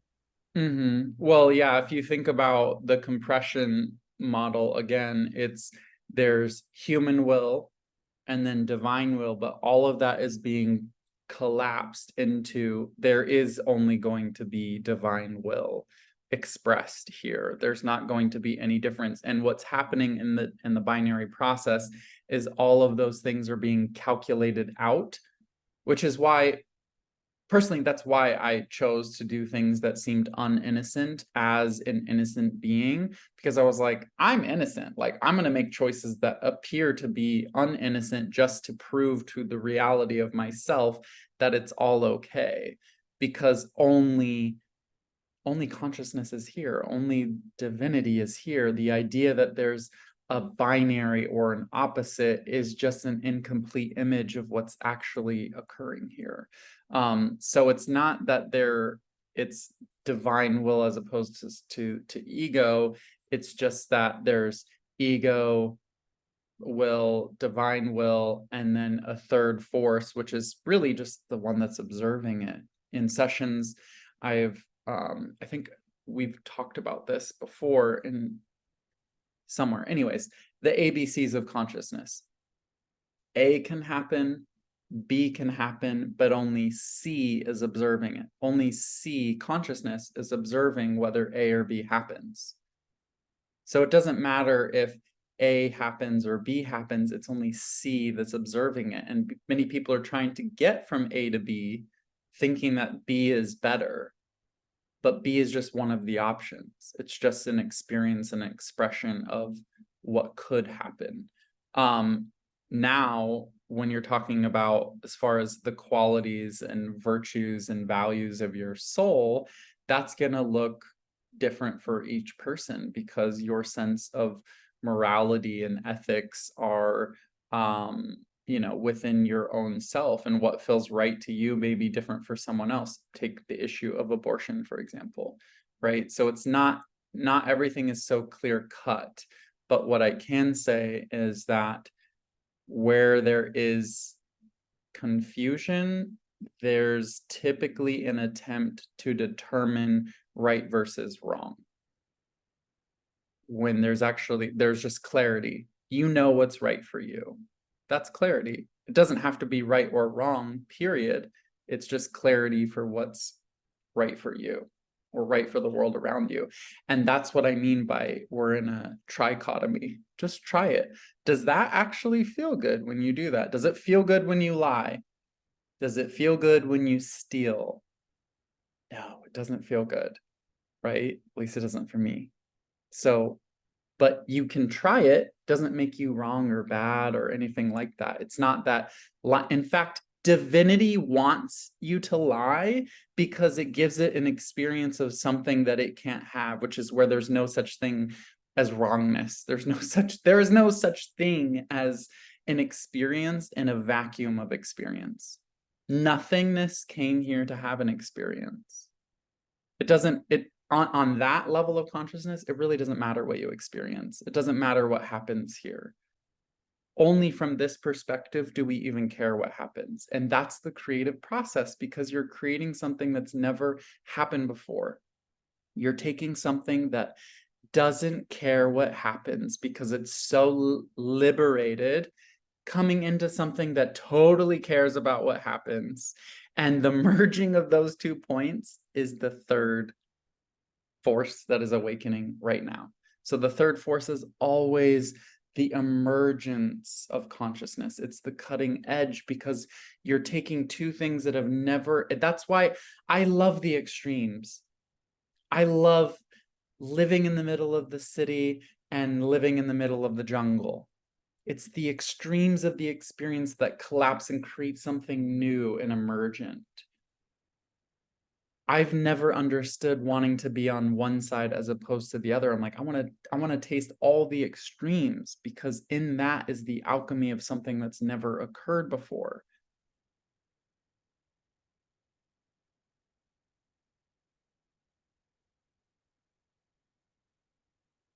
So is there something right or wrong?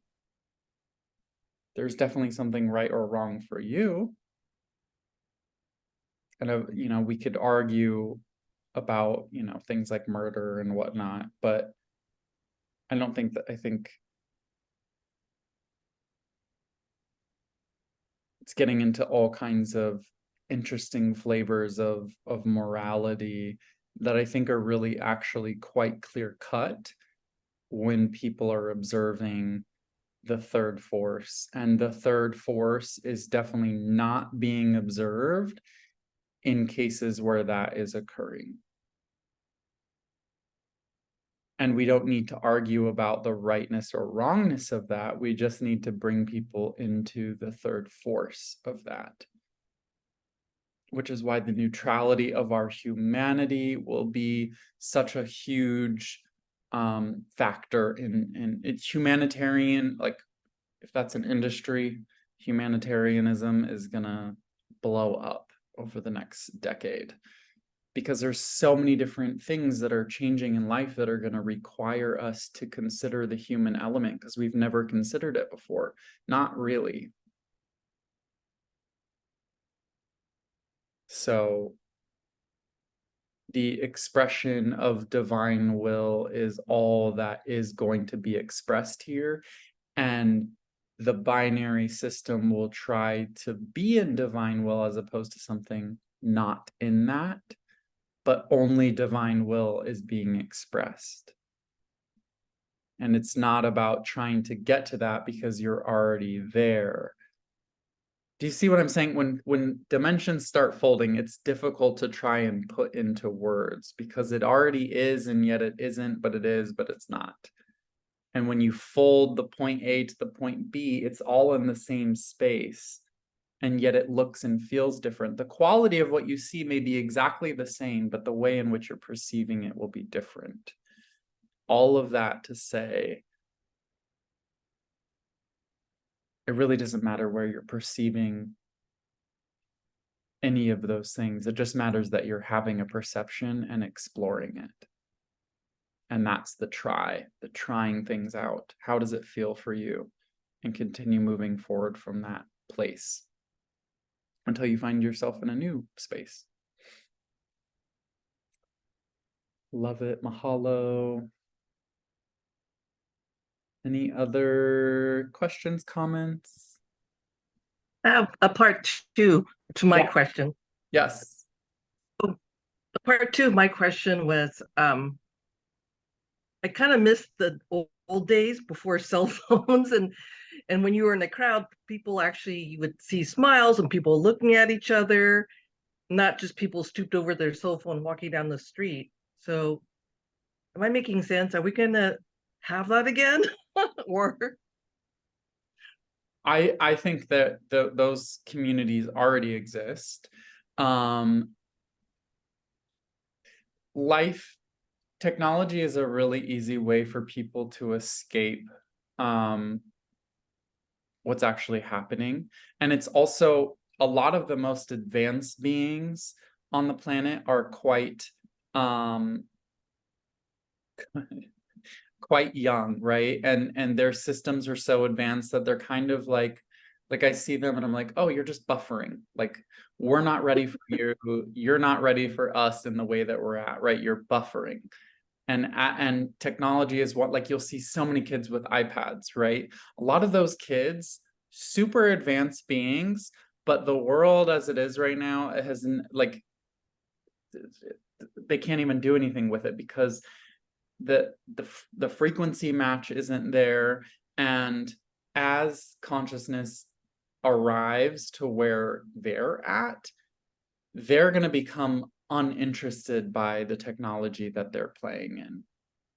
It just will become less interesting because they will feel energetically, oh, like, I'm here now, right? So it's like they're like on this cloud, literally like on iCloud, and and consciousness is like moving up here, and it's almost like they'll have this awakening of, oh my God, I'm here. Like, this is, this is real now. And that was my experience. I literally I would section myself off in the household because of how it was growing up. And I would just be on the internet and I was exploring all these different things that I was interested in. I was coding my own algorithm. I don't have any reference to pop culture because I never watched TV or movies or any of that, right? These kids are doing the same thing. They're exploring reality and what's interesting to them, and they're living and exploring their own algorithm. Now, of course, there's balance, but a lot of what's happening in the world isn't safe for these kids. So just in recognition of that, and we're talking like a couple generations, but also generations are becoming more compressed. So generation alpha may only last a few years, right? And then because the quality of information that's happening right now and now and now is becoming more exponentially expansive, which means that generations will become smaller. And so things are going to move a lot more quickly because I mean, imagine a kid born post COVID lockdown. Their reality is so different from someone who was born even just a couple years prior. Energetically, the atmosphere that they're in is different. And so that compression is going to move things a lot faster than we think. But also there's a lot of things that need to happen in order for this to occur. So I would say find the people that are already in that reality because they definitely exist. And also the natural world is going to become more interesting as the pressure of all the excessive data occurs, because that pressure is going, like, people's use of the mind and logic and all of that is going to become so overwhelmed by the amount of data that we're experiencing now that's creating the collapse of understanding is only going to increase. And it literally was the Middle East conflict where I was like, the collapse of understanding is at its peak in mass consciousness now. And so there's, just like a moon going into the full moon, there's the increase of the energy and then the dissipation, right? So we're still at the peak of this experience, and then it will begin to dissipate on a collective level. Where you are within that is up to you. So just, recognizing that this overexpansion of technology will eventually diminish. And actually, we're going to have to find how to use organic technologies, because your energy will it'll break electronics, it'll mess with wireless systems. As human beings really start to evolve, like 5G and all of these systems, like they're not going to function, because the electrical field of a soul in a body, when it's really in there, it like explodes things. They just won't work. So yeah. Yeah, so my third part of like, I try to relate to my teenage nephews. We're in the same room, even eating at the dining table, and they're staring at their handhelds, and I'm like trying to talk to them. And then I am doing neutrality, like, so, you know, there's the irritated part of me that's like, you can't fucking talk to me. I'm right in front of you. And then there's a part of me that's like, okay, they are where they are, and I don't want to get into judging them. Just sit with it. This is something really interesting. I'm so glad this is coming up. This is the most important piece of neutrality, because when you introduce neutrality into binary system, at first, it will try to locate that within a binary, especially as it relates to spirituality. So, like judging someone, I fucking love it. Like, you know, experiencing quality of hate, not the most enjoyable experience, but I love when that can just be experienced, because remember, anything that you are experiencing in this reality has nothing to do with it. You are a quantum processor in a binary reality. And so the binary reality is going to feed you information, and really your only job is neutralization of all data back to the 0 point, so that it can go back into quantum, right? The experience comes in, and it comes in as a polarizing thing, and you neutralize it, and then it's open space for a new creation, right? So we're literally quantum processors of data, and we're just through our own experience. You know, it was like when I was raped. First thing, I can't even imagine how much pain this person must be in order to do this to someone else.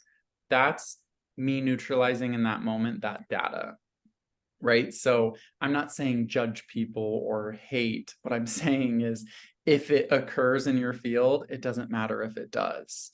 Like, there's no preference on that, right? And that's why, honestly, that's why people like that are really polarizing figures, for example, like Trump, have been so successful, because there is an inclination in consciousness to allow those things to occur, because it's what actually brings up the processing. It allows us to process that data.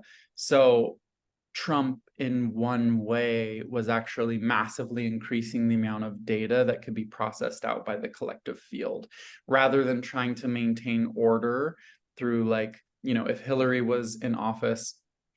I remember when Trump got elected, I was in Ecuador, and I was like, I felt all this joy in my body erupt, which again does not make sense for my generalized views of life, but there was just the sense of, oh wow, like consciousness chose the wake up fast. Like, we could keep the binary system and be like, oh, Hillary's in office, and that'll help it would just stabilize the field, right? And not saying that chaos is a good solution, but the chaos that provided shook up all the points of where things were located, right? Things were, oh, this has this nice space over here and that nice space over there. The shaking up of reality that created allowed us to then we're woken up to, like, what's going on, right? That's bringing consciousness into the field, bringing our consciousness into a sense of, okay, we need to look at what's happening, right? So then we began filtering, right?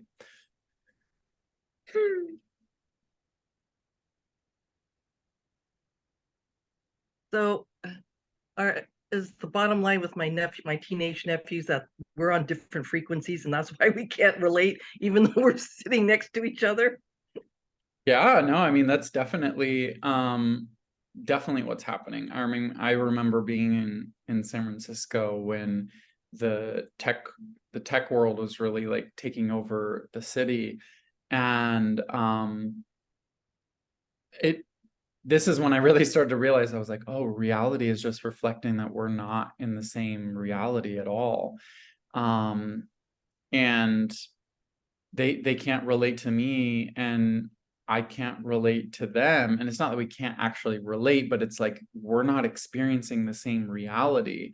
And but those two things in the same space is beginning to process things out so that you can relate, right? So they're energetically upgrading you, and you're energetically upgrading them as you're sitting together, right? There's so much of what's happening in behind the scenes with us here, even gathering together, is that we're exchanging data on all kinds of different levels besides just what we're consciously talking about, right? And so we're that fabric of different points of interaction that are all updating each other. And that's why in this quantum reality, things are going to shift exponentially. Living, being aware of what's going to happen, tomorrow is becoming, for many of us, really irrelevant because the energetics of what is happening right now are shifting so much that the results of what tomorrow will be have no relevance to what we thought at the beginning of today. By the end of day today, what I know that's possible for tomorrow is so radically different. That's why I've always sought out, energetic activations and things, because I'm like, I saw the trajectory. I'm like, if I keep investing in myself in this way, like what's possible just keeps expanding. And I want like the most ridiculous, amazing reality ever. And so I'm going to spend all of my time and energy in expanding potentiality, because then the choice points that I can make, I couldn't even observe before.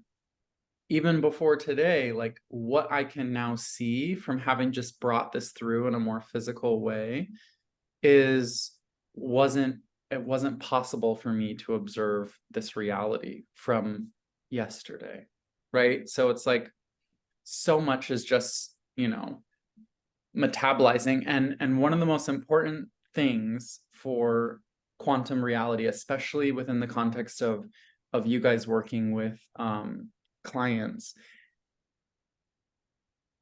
don't observe people, but don't observe them. And what I mean by that is, don't locate someone in a particular position as you're working with them. Like, someone comes to you with like a lot of pain, don't locate them in that pain. Locate yourself in neutrality as you're listening to their pain, and allow that to open up. Like, and they don't need to change or be different. Their pain doesn't need to change. Their perspective, like the guy at the White House, like his perspective of racism didn't need to change. But because I didn't need him to change, his binary system collapsed, right? So just opening things up when you're working with people by observing more than just two options. People don't, even as a healer, people come to you sick and they leave healed. That's actually not what's happening. There's the sick and healed version of them collapsing into each other, into neutrality, and now they're in a new space. But people, healers who work with people who are sick to try to make them better, are going to get sick themselves. They're going to wear their bodies out, because the reason why is because they're moving people on a linear path from sick to healed. We're folding all of that to where it's here, it's done, there's nothing to observe. And one of the best things that you can do, especially if you're really going through something, is to just observe to sit in that blank neutral space and observe yourself as fully whole and complete. And the reason why that works is because the symptoms that you're experiencing in your body are already the past. And you're observing, instead of focusing on the thing that's leaving, you're bringing your focus to that central channel within you. That is what's pressing out of your body, all that's not in resonance with who you are. And so you're focusing not, and that's why I say you're not awakening, you're not healing, you're not transforming, you're not even becoming more enlightened. You are already that. And as that enters, it cold presses out of your body all that's not in resonance with who you are. And if I was observing sick to healed, then I would be going through a linear path of all the things that I had to do, instead of just observing what's already done. And what's already done just becomes more and more available online in the physicality. And pulling any memories of what was previous. You know, it's like when I had a staph infection in my foot, and I was like, what are all these memories that are here? Pulled all the memories. You know, there was a trajectory of how that would heal in a linear path. But you can pull out the old memories and collapse the amount of time necessary for the physicality to represent what's already done. Anyone have any questions? Yeah, one of the most important things, and this was coming up with a client yesterday, is the importance of giving yourself permission not to not be overwhelmed.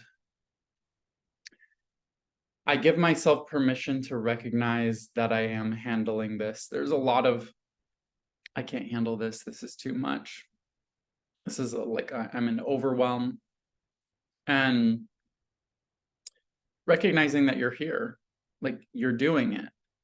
And the part of you that feels like it can't handle it, or there's too much going on, to like, there's so much energy, and there is so much energy, but imagine yourself as, instead of something that's solid and trying to hold all the energy and like keep it together, imagine yourself like a, what do they call it? Like a colander, like one of those mesh baskets that you like wash vegetables in.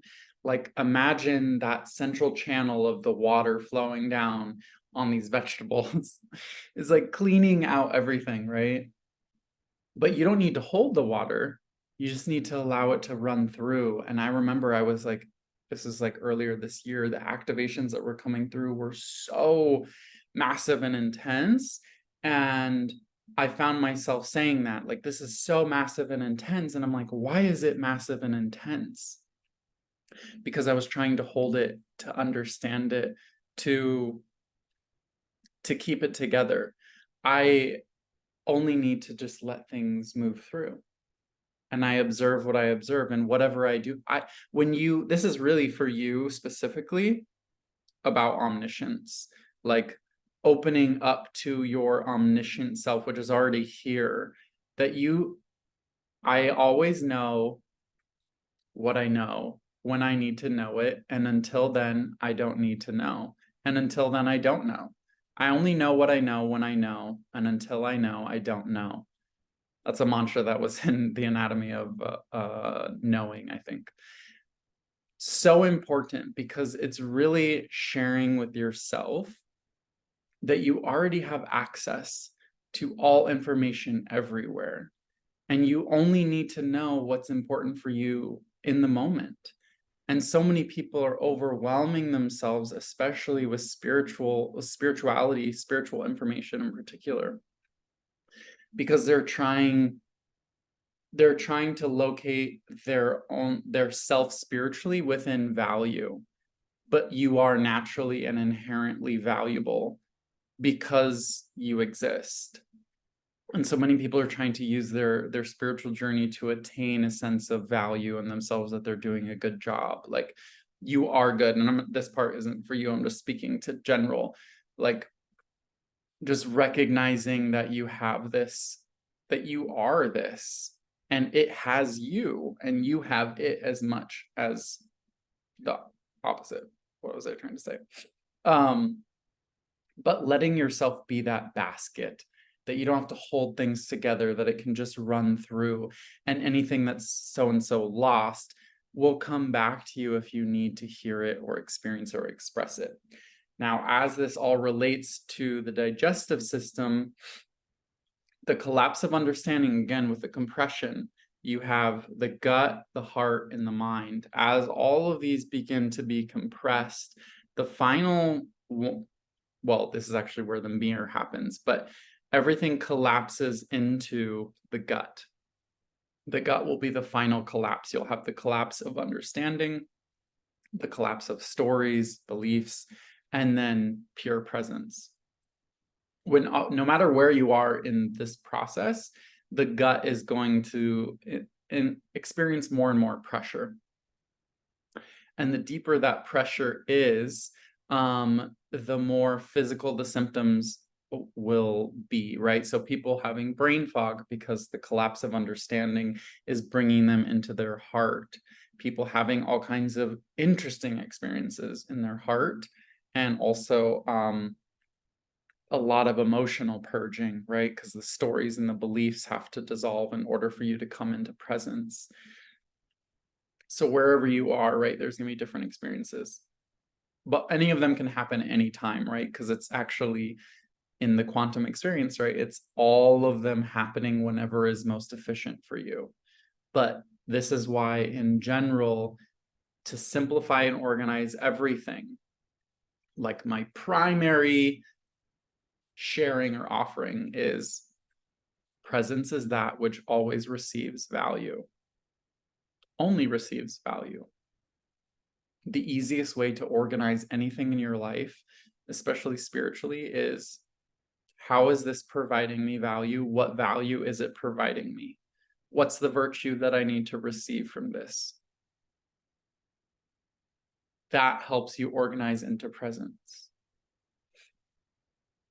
So digestively, the digestive system, when I really started going through the presence piece, when my consciousness, it literally, I was in a class with a teacher and I felt my consciousness drop into my gut, and I could literally see from my stomach. It was the weirdest experience ever. From that moment forward, I really started to have a completely different experience of life, and this was beyond the binary system. And my digestive system really started to go through a lot of struggles. And I finally feel like I'm actually coming out of that in a really remarkable way. Just noting that actually a couple days ago, of just like, wow, I just ate and I didn't feel weird things happening in my body. It's going to be different for everyone. One of the most important pieces is to pull all the layers of memory, emotional tension, patterning related to the experiences that you've processed, right? Because the body is where all this information is held, and your consciousness is processing it as you come into physical form. And the digestive system is where we hold a lot of unprocessed emotional data.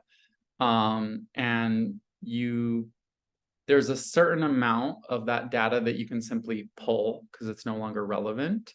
But there's another part of that data that's important for you to fully process through the heart as part of your collapse of stories and beliefs. So the collapse of stories is moving from the heart into the gut.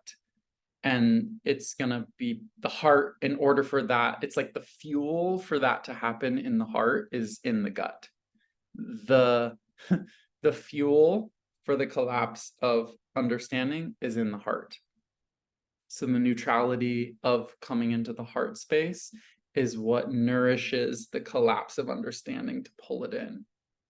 And what's in the gut, the emotional data that's there, is nourishment for the heart to collapse into pure presence. So things like Ion Gut by Zach Bush, amazing. Enzyme flushes to get all the excess stuff that's in the digestive system, digestive plaques, like breaking down all of this so that your consciousness can more fully reside there. And one of the reasons why that's important is because every toxin or particle of whatever that you take into your body is quantumly entangled to the moment that it was introduced into your system. So, you know, when you're really sensitive, which we all are, your awareness of that quantum entangled information is going to always be in your body. So, you know, you may have had, like, say, you know, a cigarette back in like 2017. You would never do that anymore, but you know, just saying. You know, you have this like cigarette back in 2017 and you're like smoking and it's like this big emotional thing that you're moving through, right? That is quantum, those particles of toxins are quantumly entangled to that memory.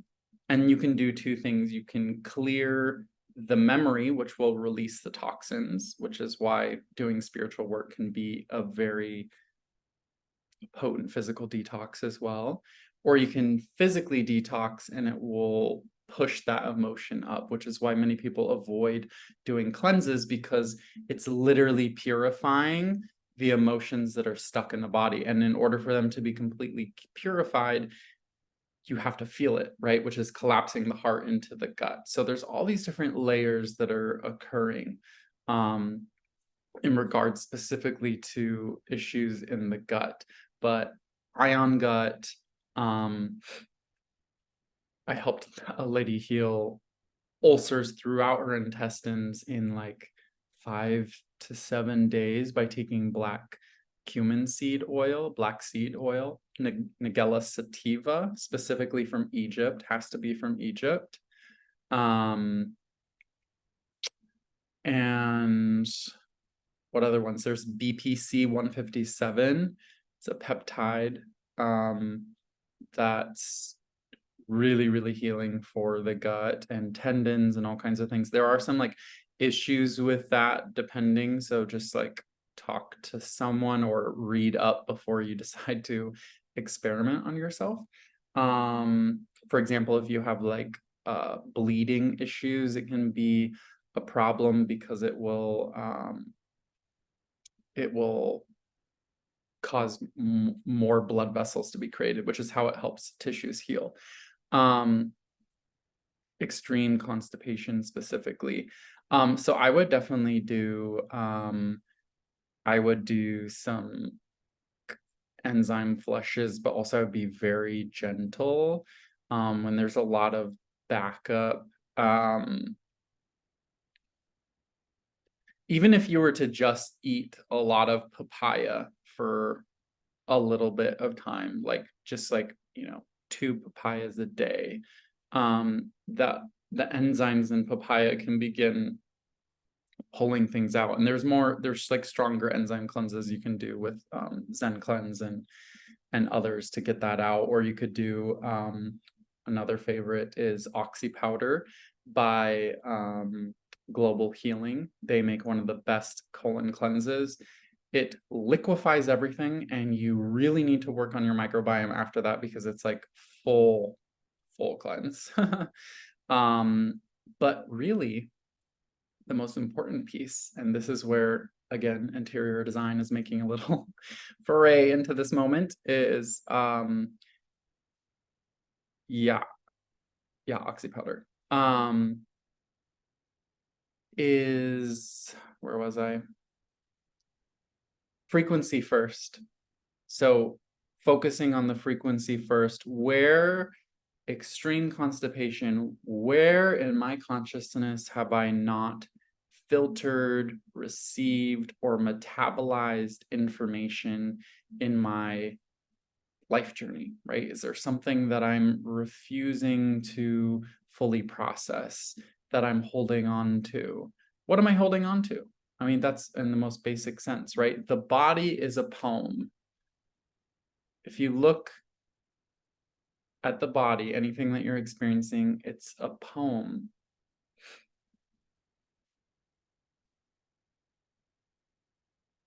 Yeah, definitely enzymes though. Eating, like chewing a lot slower too. Eating a lot of bitter stuff to get all your digestive juices going. If you can do a celery juice cleanse, that can be good. Not even necessary. I wouldn't go as extreme as doing like a full cleanse on it, even just like, because what celery juice is actually doing is it's activating your bile and getting, that's why celery juice can make people sick, because it's literally purging your liver of toxic bile. And then people are like, oh, the celery juice is making me sick. No, babe, that is your toxic bile being dumped into your intestines, and you're feeling your own toxicity in your body. So it sucks cleansing. Cleansing sucks, but the feeling of it in the heart is what drops you into the gut. So that's what I would say. Like, you're naturally more in the heart space as a general, like, tripolarity within your body is like your heart, right? So anything that doesn't want to be felt or experienced to completion just needs to be neutralized just with your presence of whatever is being held there. And yeah. Yeah, is it OXI powder? I thought it was, I mean, it could be, I forget. But anyways, it's Global Healing. Dr. Group is the one who makes that powder. It's basically an overdose on magnesium, but the way it's formulated creates oxygen within your intestines and cleans you out with oxygen. Global Healing. It used to be called Global Healing Center, but I think it's globalhealing.com. And Dr. Group. But yeah, I would focus on the emotional aspect piece and see if that doesn't clear it up. And if it doesn't, it 99% of the time, frequency first. That's all that needs to be done. But sometimes the body does need extra help.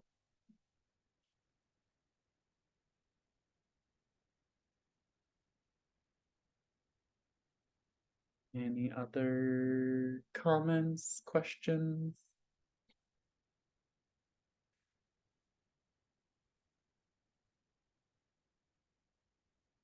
Right. Well, I will send you the recording soon. And any questions on anything, I know some of you are deep in it still, feel free to email me at aloha@barrettleetegner.com. Any questions, anything? Love you guys so much. I knew that this class was going to be like very advanced material for most people, and I wasn't expecting so many people to be on here. So it's just super exciting that you guys are all here and really just, you know, evidence of your own deep exploration of life. And you're metabolizing so much incredible data on behalf of everyone. And the more that you experience yourself in that third force, the more magic that you're going to express and experience and be. And you already are that. So I love you so much. Aloha. Talk soon.